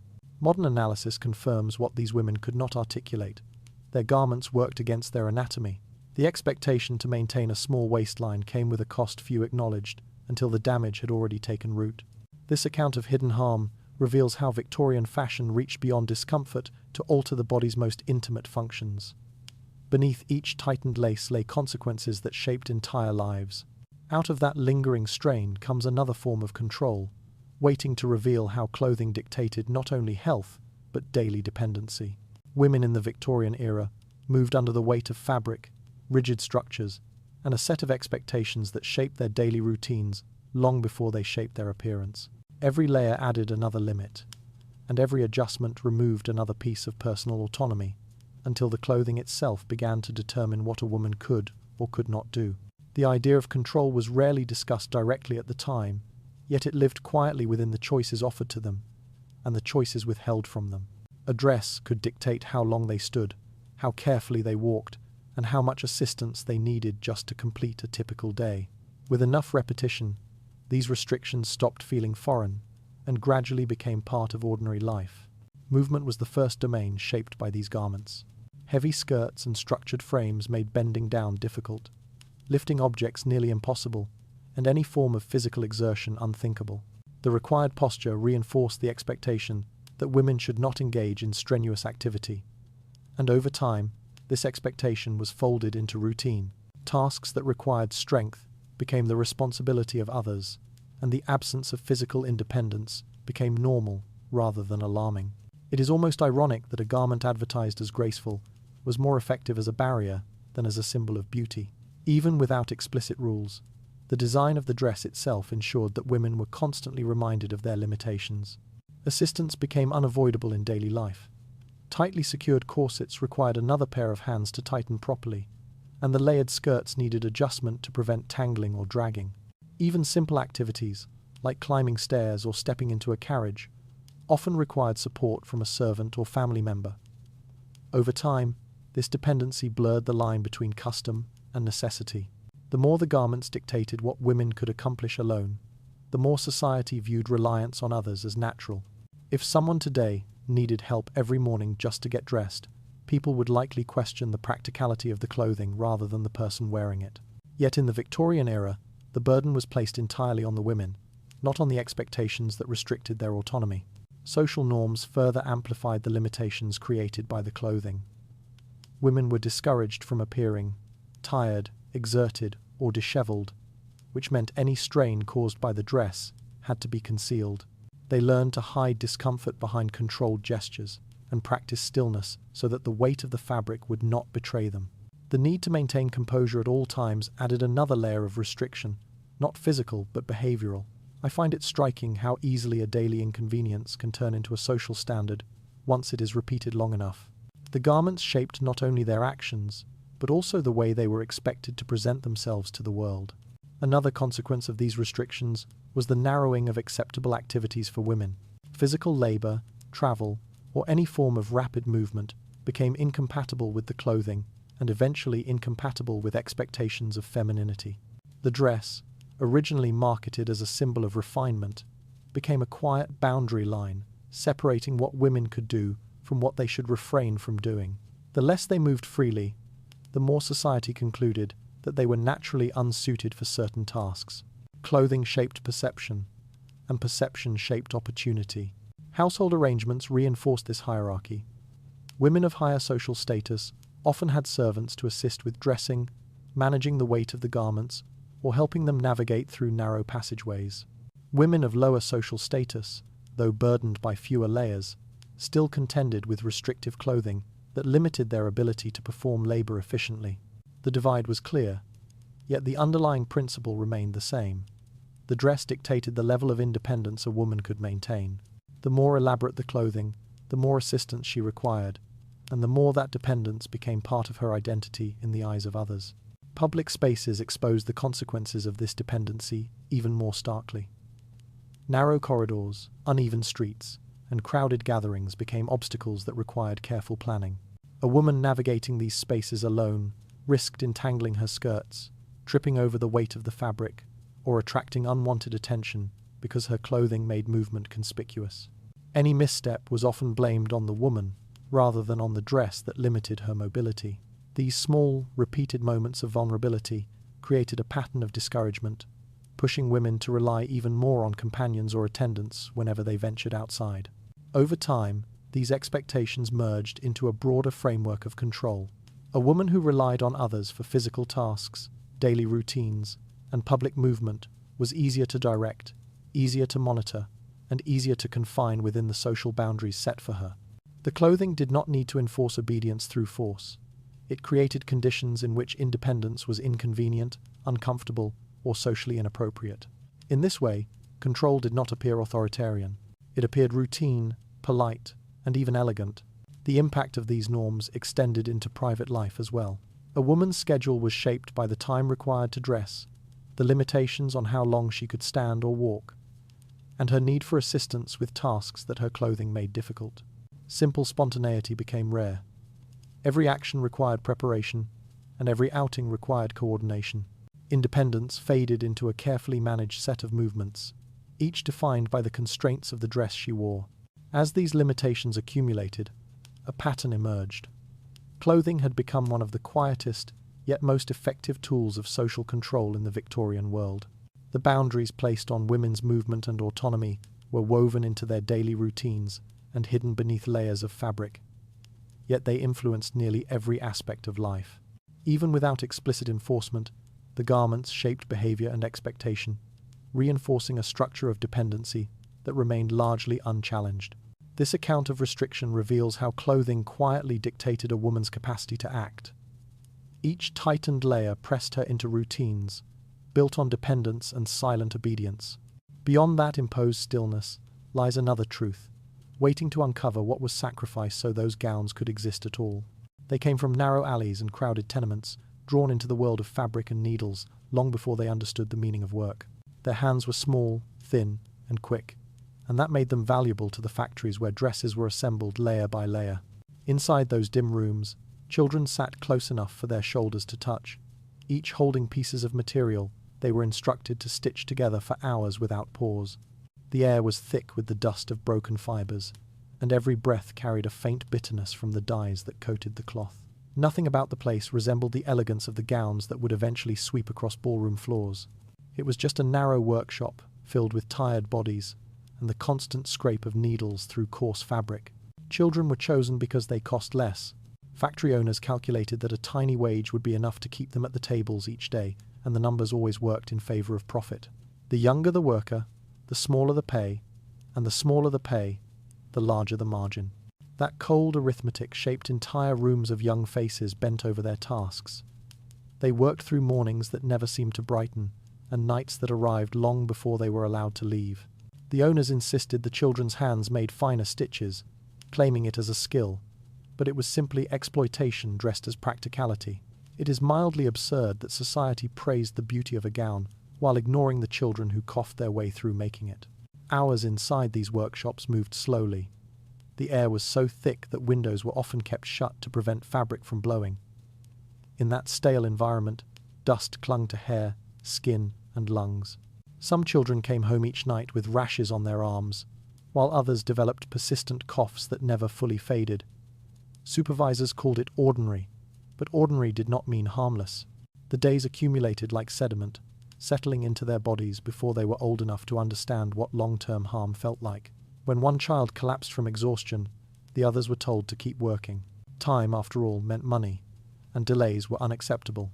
The dresses they produced were destined for women who moved through public spaces with grace, unaware that the hemline brushing the floor had been handled by dozens of small and aching hands. The layers of fabric that spread so generously around their silhouettes came from those narrow workshops where children's legs hung from stools too tall for them. The contrast between the finished garment and the place of its creation was stark, yet few ever cared to bridge the distance. Customers admired the fullness of the skirts, the delicacy of the stitching, and the softness of the lining. They praised craftsmanship without questioning the reality hidden behind it. Some children worked in near darkness, assigned to basements where lamps flickered and shadows formed around their movements. In those spaces, the dust felt heavier, and the air tasted like cloth soaked in chemicals. The older children helped the younger ones thread needles, their fingers moving with automatic precision, shaped by repetition rather than enthusiasm. A sense of resignation settled across their faces as they learned to endure pain silently. They knew that complaining would cost them their place, and losing that place meant losing the little money their families depended on. It feels uncomfortably similar to modern situations, where people unknowingly enjoy products made through invisible labor and unseen suffering. The more ornate the dress, the more children were needed. Complex patterns required long hours, and tight stitching demanded absolute focus. Mistakes meant punishment or extra shifts. The workshops did not allow rest beyond what was essential to keep the children upright. Some nodded off at their stations, their heads dipping and lifting in small, weary motions before they snapped back to attention. Supervisors claimed this work built character, but the only thing it built was a steady erosion of childhood. I find myself dwelling on the quiet cruelty of that system, the way beauty was elevated while the cost of producing it was quietly buried. These children had few chances to breathe fresh air during the day. Breaks were short, meals were sparse, and the noise of constant sewing followed them even when they tried to rest. The weight of the gowns they were helping to create, sometimes dozens of kilograms, was nothing compared to the weight of expectation placed on them. They had to be fast, they had to be precise, and they had to be invisible. Their purpose was to support an industry that celebrated femininity and luxury while draining vitality from those who stitched every seam. The irony was that many of these children would never touch such dresses outside the factory. Their lives were defined by labor, not fashion. They walked home at dusk with fabric dust embedded in their clothing and fingertips raw from thread. No one applauded their effort. Outside the wealthy districts, beauty was not something people wore. It was something they worked for in silence. The creation of these gowns reveals how elegance often rested on the shoulders of those who never experienced the lives their work enabled. It leads naturally to the question of what sacrifices were hidden beneath other daily rituals of Victorian women. A deeper look into those routines hints at truths that many preferred to ignore. Movement inside those heavy dresses had already been restricted, but the true difficulty appeared when nature imposed its demands. Victorian puff dresses did not allow quick escape from their layers, and the act of relieving oneself became a ritual shaped by patience, discomfort, and a steady acceptance of inconvenience. Women wearing these garments depended on specially designed toilets high enough or wide enough to accommodate the frames beneath their skirts. The architecture of daily life had to bend around the dress rather than the other way around. What should have been a simple bodily function turned into an exercise in planning and endurance. The dress was more than clothing. It was an obstacle that followed them into every private moment.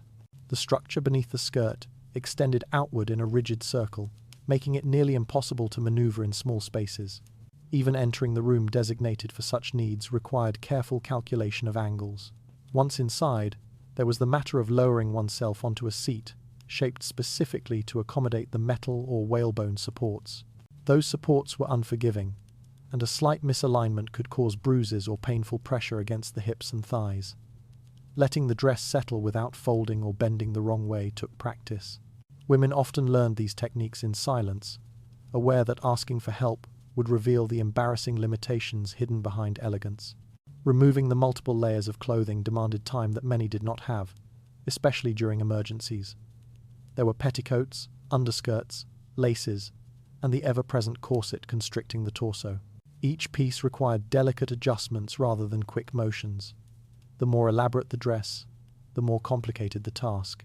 It was not unusual for women to feel panic rising, simply because their clothing turned ordinary urgency into something almost insurmountable. It is strangely comical that fashion turned a basic human need into a trial that tested patience more than dignity. Because of these limitations, many women resorted to alternatives that offered more control within the narrow boundaries of the dress. Some used chamber pots, often tucked discreetly in private corners, relying on practice to manage the awkward angles required by the cage-like frame beneath the skirt. Others chose to hold their urine for long periods, sometimes an entire afternoon or evening, especially during events where leaving the room would draw attention. This was unhealthy, but the pressure to appear composed outweighed concerns about physical well-being. The body yielded to the expectations of fashion, and the consequences were endured in silence. In public spaces, the challenge became even greater. Facilities designed to accommodate such exaggerated clothing were rare, and the lack of privacy added another layer of discomfort. Women frequently avoided drinking water when they knew they would be away from home for extended periods. The risk of needing a restroom they could not use was too high. Workers who had to wear similar garments for social or occupational reasons faced the same burden, though their circumstances provided even fewer opportunities for relief. It echoes modern scenarios, where impractical trends force people to adapt their bodies to designs that prioritize appearance over practicality. Unsanitary conditions also emerged from this struggle. Holding urine for prolonged periods increased the risk of infections, and the warm, enclosed environment beneath the layers of fabric made these issues worse. Some women developed recurring bladder problems, and in extreme cases, long-term damage followed. Access to medical care was inconsistent, and even when available, few connected these health issues to clothing. The dress was seen as necessary, an essential expression of femininity and propriety. Its impact on the body remained hidden behind habits that had become normalized. As with many aspects of Victorian life, servants played a crucial role in helping women navigate these difficulties. In larger households, a maid might be tasked with assisting during dressing or undressing, especially when emergencies arise. This dependence created a strange dynamic of intimacy and necessity, further reinforcing the idea that women of status could not function independently within their own clothing. For those without servants, the struggle was even more personal, a quiet battle between body and garment that few ever spoke about. I find it unsettling how a simple bodily need became a source of anxiety, shaped entirely by the expectations of external appearance. The toilet seats designed specifically for these dresses offered some relief, yet they still required careful maneuvering. Sitting took time, standing took effort, and any miscalculation could lead to accidents. The frame beneath the dress did not forgive mistakes.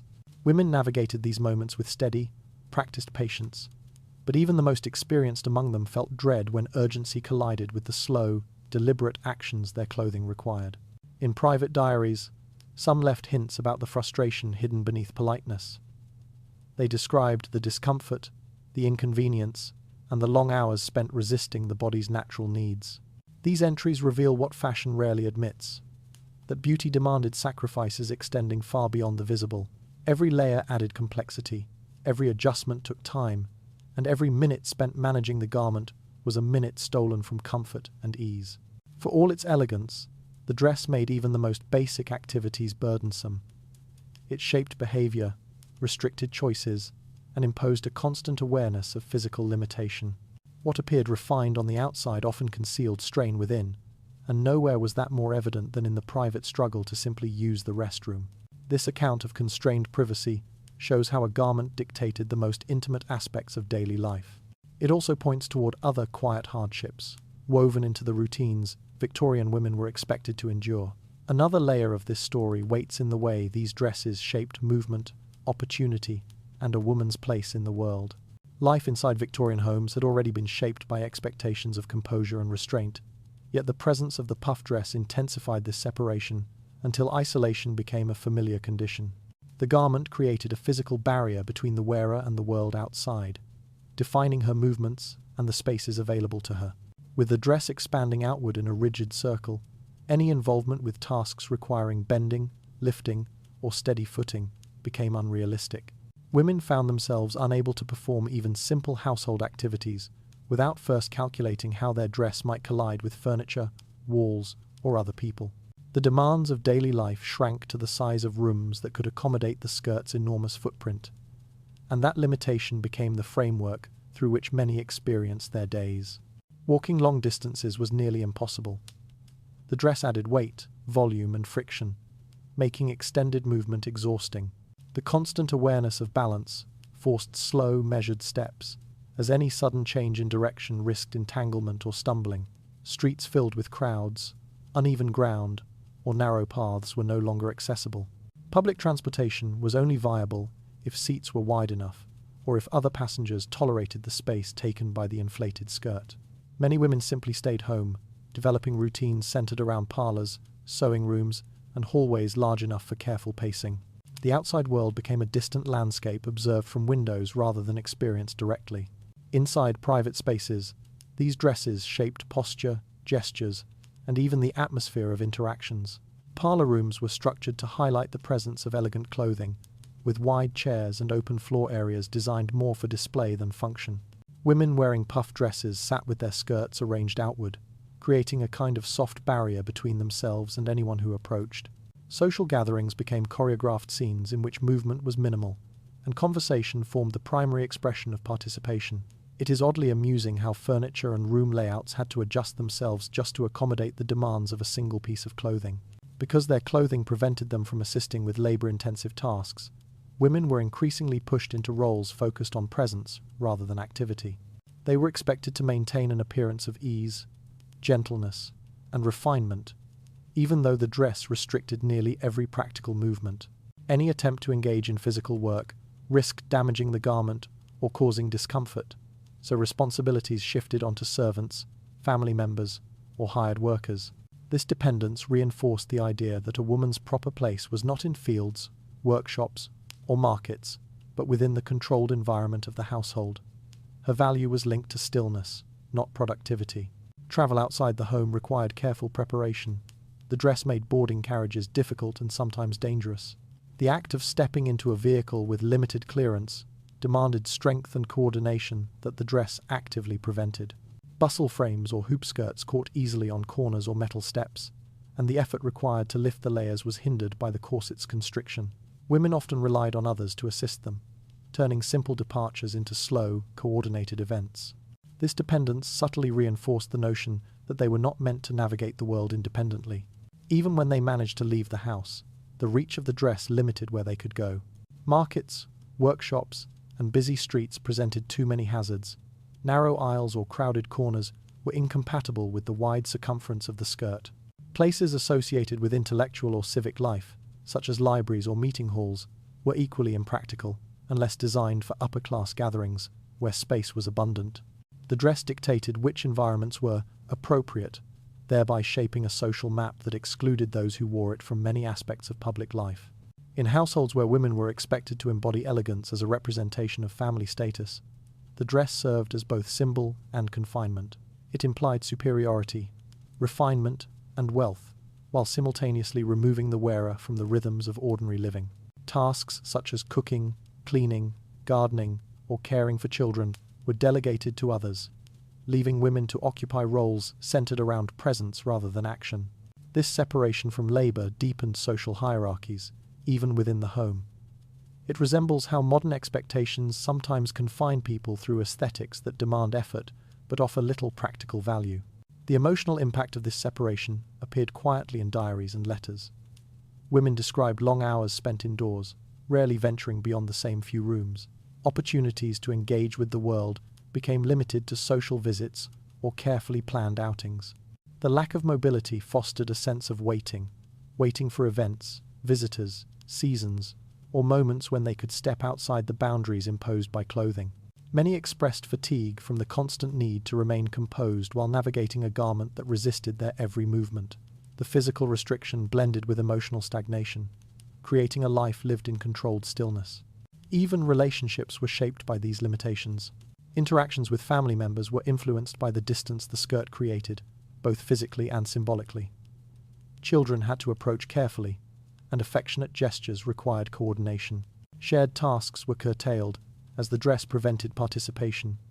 The skirt became a quiet reminder of expectations placed on women, to remain ornamental, composed, and separate. In public perception, these dresses symbolized status, beauty, and femininity. In private life, they served as barriers that reduced autonomy and narrowed the female experience. What appeared graceful from a distance often translated into confinement up close. The dress defined not only how far a woman could move, but where she was allowed to exist. This account of restricted mobility reveals how a garment quietly redrew the boundaries of women's daily lives.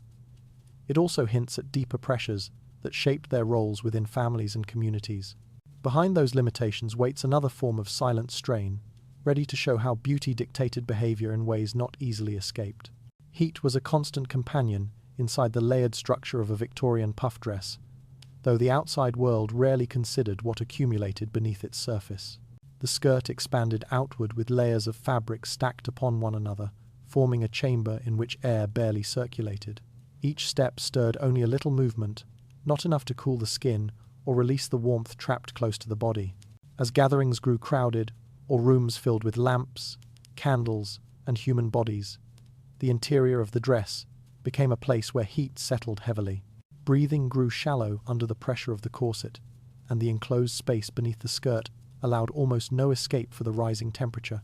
Women felt the warmth intensify until it wrapped their bodies in a quiet, suffocating heaviness. Balls and formal gatherings made the problem far worse. Large halls offered only limited ventilation, and bodies moving together generated an overwhelming amount of heat. Even women standing still found breath difficult to draw, as the combination of corset compression and layered fabric allowed barely any expansion of their lungs. Many attempted to maintain composure, knowing any sign of discomfort could be interpreted as weakness or improper behavior. But the body rarely cooperated with such expectations. Perspiration mixed with powder and perfume saturates the inner layers of clothing. Skin reddened beneath the fabric, and the warmth accumulated without relief. Some women tried to fan themselves, though the air reaching them was too thin and too distant from the trapped heat beneath the skirt. The weight of the dress played its own part in this struggle. The constant effort of holding oneself upright in a tightly laced corset demanded strength even before heat became overwhelming.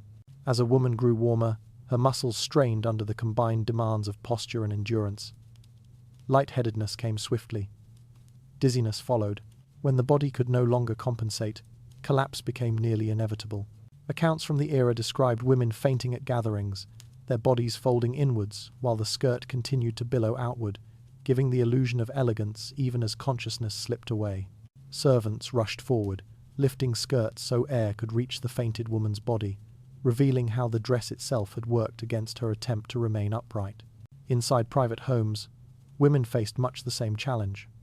Domestic gatherings, especially during the summer months, strained their ability to endure the layered heat. Rooms designed for display prioritized aesthetics over ventilation.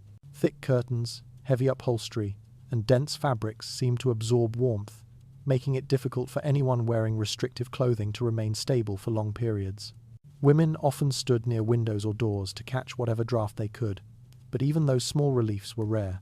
The slightest movement risked overheating, yet stillness did little to ease the internal pressure of the dress.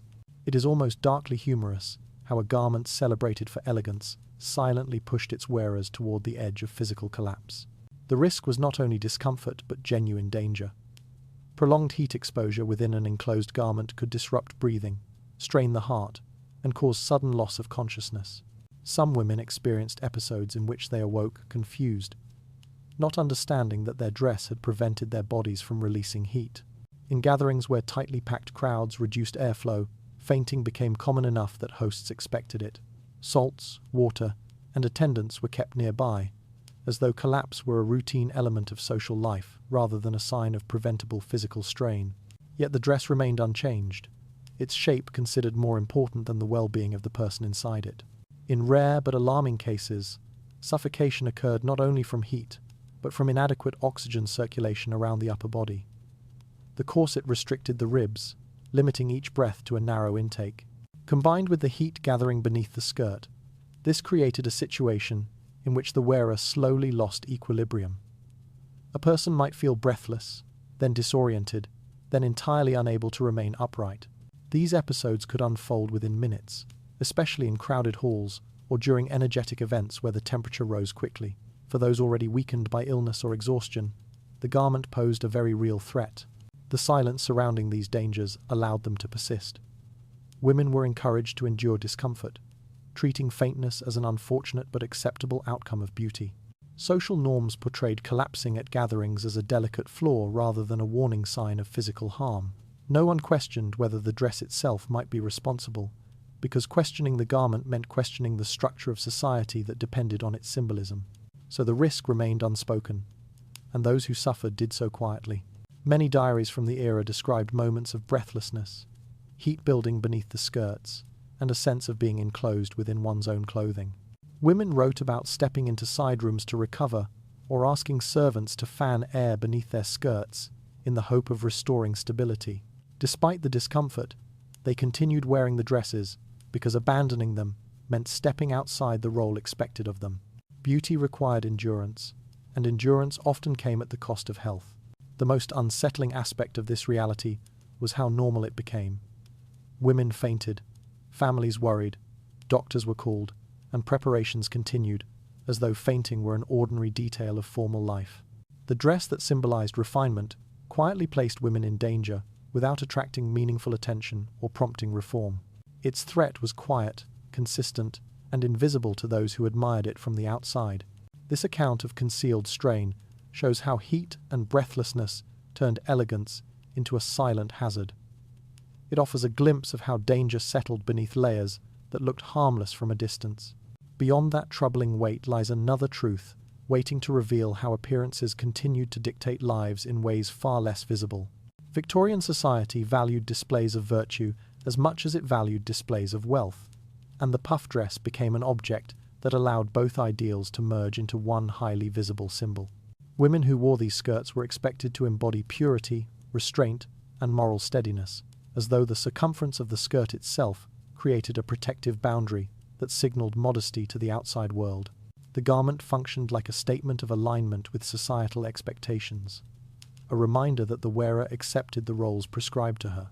Its size and shape were interpreted as signs of refinement, suggesting a life free from physical labor, impulse, or impropriety. But the meaning projected onto the dress concealed the reality of the pressures carried quietly beneath its layers. Inside homes and social circles, women often faced expectations that contradicted the public image imposed upon them. The outward display of modesty did not shield them from the private demands placed upon their bodies. Many were expected to maintain availability to the desires of husbands or suitors, regardless of their personal comfort. The same society that praised restraint and chastity used the dress to suggest innocence, while ignoring the emotional weight placed upon the women wearing it. The larger the skirt, the greater the assumption that the woman was sheltered, untouched, or morally elevated. Yet these assumptions dissolved in private spaces where expectations became explicit and unavoidable. The contrast between public perception and private reality created a form of silent tension. Women were judged not only for their behavior, but for how effectively their clothing supported the appearance of virtue. A skirt slightly smaller, or a bodice slightly less structured, could trigger whispers about impropriety, even when the woman's conduct remained unchanged. The dress did not simply reflect virtue, it enforced it. A woman had to navigate her days with precision, ensuring her posture, gestures, and expressions aligned with the moral standards associated with her clothing. It becomes bleakly amusing how a fabric structure was treated as evidence of a person's character rather than merely a garment. Yet those same garments existed in a world where women frequently endured pressures hidden from public view. Many faced unwanted attention, both subtle and overt, from men who interpreted refinement as invitation. Expectations of moral conduct applied strictly to the women, not to those who scrutinized them. The dress's wide shape and restrictive nature prevented quick movement, reinforcing a sense of vulnerability rather than protection. Women found themselves constantly evaluated, admired, judged, or pursued, based on a costume that demanded purity while leaving them physically limited. The contradiction shaped daily interactions, reminding them that the independence implied by virtue was rarely honored in practice. Within social gatherings, the puff dress acted as a marker of both moral expectation and social rank. Women were praised for appearing composed, modest, and serene, even as they struggled with the physical constraints of the garment. Compliments often focused on how well a woman upheld propriety, rather than who she was or how she felt. The dress absorbed attention, making the wearer an object of display while reducing her personal experiences to background noise. Discussions of morality rarely acknowledged the discomfort beneath the layers, as though the appearance of virtue carried more weight than the woman herself. The pressure to maintain this appearance extended into domestic life. Wives were encouraged to behave as symbols of harmony, their clothing reinforcing the perception that their lives unfolded without tension or dissatisfaction. Any sign of distress or fatigue risked disrupting the illusion projected by the carefully arranged skirt. Women learned to mask discomfort, emotional, physical, or otherwise, because the role associated with their attire demanded silence. Their struggles remained hidden behind structured fabric that suggested stability where none existed. The hypocrisy surrounding these expectations reflected broader societal imbalances. Men dictated standards of virtue while exempting themselves from the same scrutiny. Women shouldered responsibility for moral appearance, even as they had limited control over their circumstances. Clothing became both a requirement and a burden, shaping perceptions while obscuring the truth of their experiences. The dress operated like a quiet reminder that virtue, as defined by society, was less about character and more about compliance. Some women documented their unease privately. Letters described the strain of maintaining an image that did not align with their inner lives. Diaries mentioned the anxiety of constant observation, the pressure to perform purity, even when feeling vulnerable or overwhelmed. The dress, which the world viewed as a symbol of dignity, felt to many like a costume they could not remove without judgment. They carried the physical weight of the garment and the emotional weight of expectation in every setting. Public admiration for these dresses intensified the divide between image and reality. Onlookers praised their beauty, elegance, and symbolism, while ignoring the human cost. The skirt's impressive silhouette overshadowed the fact that the wearer had little autonomy in shaping how she was perceived. The dress acted as a filter through which society interpreted women, assigning them roles that served cultural ideals rather than personal truth. In this environment, the puff dress functioned not only as a fashion statement, but as a tool of social reinforcement. It preserved appearances while limiting expression. It projected virtue while obscuring inequity. It allowed society to celebrate its imagined ideals, while avoiding acknowledgement of the pressures placed upon the women who upheld them. This account of imposed morality shows how clothing shaped expectations that rarely matched a woman's lived reality. It also reveals how admiration for modesty hid deeper contradictions woven into everyday life. Beyond that tension lies another concealed strain, waiting to uncover how beauty continued to demand sacrifice long after applause faded. Admiration often surrounded the women who wore Victorian puff dresses, as though the garments themselves created an aura of distinction that elevated the wearer above ordinary life. Their appearance inspired comments about grace, refinement, and social standing, giving the impression that these women lived protected, admired lives. But the admiration functioned like a soft wall, keeping them fixed in roles shaped not by choice but by expectation. The dress reinforced the idea that a woman's place existed within carefully defined boundaries, where her value depended on visibility rather than autonomy. The more impressive the skirt, the more confined her existence became, as though attention itself served as a substitute for freedom. Women often moved through daily life, aware that their clothing represented ideals that did not necessarily reflect their own desires. The layers encircling their bodies symbolized what society wanted them to be: calm, delicate, agreeable, and unthreatening. Within the confines of the dress, their steps slowed, their gestures softened, and their posture stiffened to maintain the shape demanded by fashion. Each outer layer reflected a layer of expectation: appear pleasant, behave gently, avoid exertion, and embody restraint. These norms wrapped around them as firmly as the fabric did, creating a state of constant performance. It is quietly absurd how fabric meant to showcase elegance also served as a marker of how much a woman was expected to endure. Every layer of the dress carried its own message. The petticoats announced modesty, the hoop skirt proclaimed social rank. The outer fabric signaled taste, wealth, and adherence to fashion. Together, they formed a structure that expressed values before the wearer even spoke. To outsiders, the woman looked dignified. To the wearer, the weight and confinement reminded her that dignity came with restrictions. She had to move in a controlled manner, avoid certain spaces, and accept limited freedom of motion. The dress not only influenced how others perceived her, but also how she navigated the world. This symbolic layering did not remain confined to public life. Inside the home, the dress still shaped the wearer's position. Women who appeared refined were expected to embody refinement in all aspects of life. They were encouraged to maintain composure during stressful moments, avoid raising their voice, and keep their emotions discreet. Clothing became an extension of social discipline. It communicated not just who they were, but who they were required to be. Acting outside these boundaries risked judgment, gossip, or accusations of impropriety.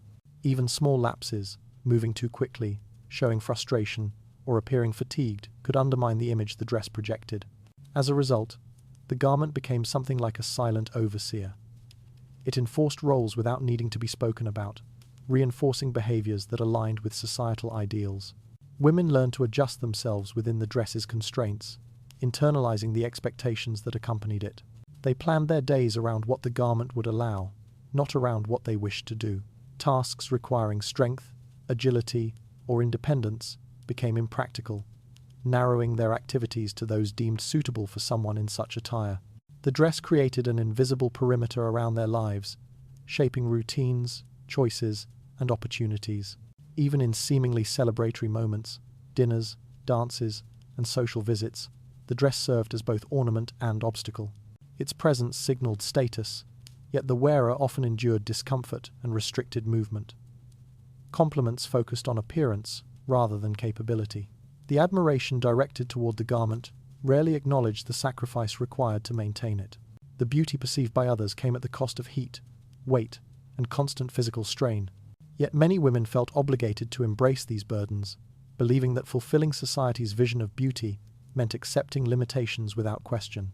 In private letters and journals, some women expressed quiet resentment toward the expectations embedded in their clothing. They described the fatigue of wearing a dress that demanded constant awareness, the frustration of being praised for elegance while being prevented from participating fully in life. They felt the contrast between admiration and restriction, in every breath constrained by the corset, every step slowed by the skirt, every moment spent maintaining the shape others found impressive. Their experiences revealed how the dress functioned less as a celebration of femininity and more as a structure that reinforced obedience and passivity. The puff dress also played a role in shaping class boundaries. Wealthier women wore larger and more elaborate designs, symbolizing the luxury of not needing to work. Poorer women who served them saw firsthand how the garment restricted movement and demanded constant care. The dress communicated privilege while silently reinforcing the division between those who adorned themselves for display and those who supported the display from behind the scenes. The notion of beauty surrounding the dress masked the inequalities it represented.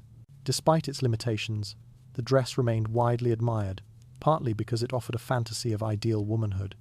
People preferred the image over the reality. They praised elegance instead of acknowledging restriction. They celebrated modesty instead of confronting inequality. The puff dress allowed society to maintain a comfortable narrative about virtue and refinement without addressing the cost imposed on the women who wore it. In this sense, the dress became more than clothing. It became a physical expression of what society desired women to be. It offered attention, but suppressed autonomy. It created admiration, but prevented action. It functioned as a golden enclosure, shining enough that few questioned what it concealed. This account of symbolic confinement reveals how admiration is a disguised limitation. It also exposes how beauty encouraged endurance in ways rarely addressed openly. Another hidden layer waits quietly, ready to uncover how suffering remained woven into elegance with barely a sound. Following the long path through each layer of the Victorian puff dress, the weight of everything endured by the women who wore it becomes clearer with every detail. The images preserved in history often show wide silhouettes, polished fabrics, and a quiet elegance that seems effortless. Yet behind those still pictures existed lives shaped by pressure, discomfort, and expectations that allowed very little room for personal expression. The women inside those dresses moved carefully, balanced their breath with restraint, and followed rules they never created. Their stories were scattered across years of repetition until the traces of their struggles faded into the background of everyday life. The world around them rarely paused to acknowledge the strain required to maintain such controlled appearances. Beauty was praised more easily than resilience. Silence was encouraged more often than honesty. The women were visible, but their experiences remained almost entirely unrecorded. Their presence filled rooms, gatherings, and social events. Yet what they carried beneath the surface rarely reached the written accounts that shaped historical memory. They fainted without causing alarm, endured discomfort without attracting sympathy, and adapted to limitation without receiving recognition. Their existence was woven into the routines of society so tightly that their suffering became ordinary, and ordinary suffering seldom becomes part of collective memory. When examining the role of the puff dress across these parts, one pattern emerges consistently. The dress was remembered, but the women were not. Fashion plates survived. Etiquette instructions remained. Clothing illustrations were reproduced many times, but the people who bore the weight of these garments left behind only faint impressions, mentioned briefly in diaries or letters that focused more on events than on sensations. Their names rarely appeared, their experiences seldom described, and their emotions rarely acknowledged. They lived inside a structure that projected beauty outward while absorbing their exhaustion inward. Many of these women spent their days within narrow social boundaries, moving through spaces deemed appropriate and avoiding those the dress made impossible to reach. Their world was shaped by expectations, layered just as heavily as the fabric surrounding their bodies. They were expected to move slowly, speak gently, behave modestly, and remain composed regardless of discomfort. The dress not only confines their bodies, it also confines their roles, limiting how they could work, travel, or participate in daily life.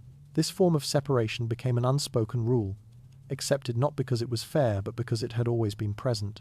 Some days ended with the removal of the dress, yet the relief was temporary. Their backs continued to ache from the rigid posture required throughout the day. Their breathing remained tight from hours of compression. Their skin bore the marks left by seams and laces that pressed into them. Even moments of rest held reminders of the structure they had inhabited for most of their waking hours. And when morning came, the routine began again.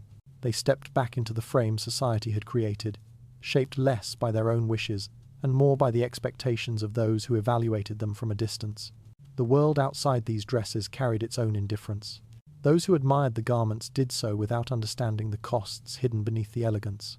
They commented on grace, refinement, and poise, unaware of the physical strain required to maintain those appearances. Their praise focused on the dresses themselves, rather than on the people wearing them. The women became part of a display that prioritized surface over substance, image over reality, and compliance over comfort. In that environment, beauty acted as a curtain behind which fatigue, frustration, and pain accumulated quietly. Historical silence often grows from the repetition of unspoken suffering. The fainting spells at social events became normal. The overheating beneath layers of fabric became accepted. The difficulty breathing under corsets became predictable. Even the most serious dangers, burns, collapses, and accidents were absorbed into the patterns of everyday life. The women endured these risks without protest because resistance had no place within their social roles. Their worth, as defined by society, depended on their willingness to appear composed despite any hardship. Over time, the contrast between the public image and private experience deepened. Outwardly, they represented discipline, modesty, dignity, and control. Inwardly, they lived with discomfort, limitations, and silent endurance. This contradiction shaped the emotional landscape of their lives. They expressed little beyond what was socially acceptable, even in their private writings. Letters revealed subtle hints of exhaustion. Journals offered brief mentions of breathlessness or restrictive clothing, yet they seldom described their pain directly. They had learned that their feelings were secondary to maintaining appearances. As this final part brings all these elements together, the image that remains is both steady and heavy. It shows a woman standing still, holding a posture perfected through years of expectation. Her dress spreads outward in a controlled circle, its structure intact and admired. Her expression is calm, giving no sign of the difficulty beneath the surface. Nothing in her appearance reveals the strain she endured. And yet everything described throughout these parts reveals what that stillness cost her. Her beauty concealed her pain. Her dignity concealed her confinement. Her silence concealed her sacrifices. Such realities were not hidden. They were simply overlooked until they faded into the corners of history. What remains now is an understanding that those women lived within a system that rewarded obedience and punished deviation, praised elegance but ignored suffering, and celebrated beauty while demanding silence. Their contributions were quiet, their endurance constant, and their recognition minimal. The dress outlived their voices, becoming a symbol preserved for its aesthetic value, while losing its connection to the people who bore its weight. Tonight, as this account reaches its conclusion, the dress becomes a reminder rather than a presence. It stands as evidence of how easily suffering can be overlooked when it is wrapped in elegance. It shows how history can remember objects more vividly than individuals, and it demonstrates how deeply society can shape lives without leaving a record of the cost. Now the story grows still. The rooms are dim, the noise fades, the weight of history settles with a calm that encourages rest. You may close your eyes with the quiet knowledge that these forgotten lives have been carried a little farther, spoken softly in a world that once refused to hear them. Good night. Rest peacefully. Let the silence hold what the past could not.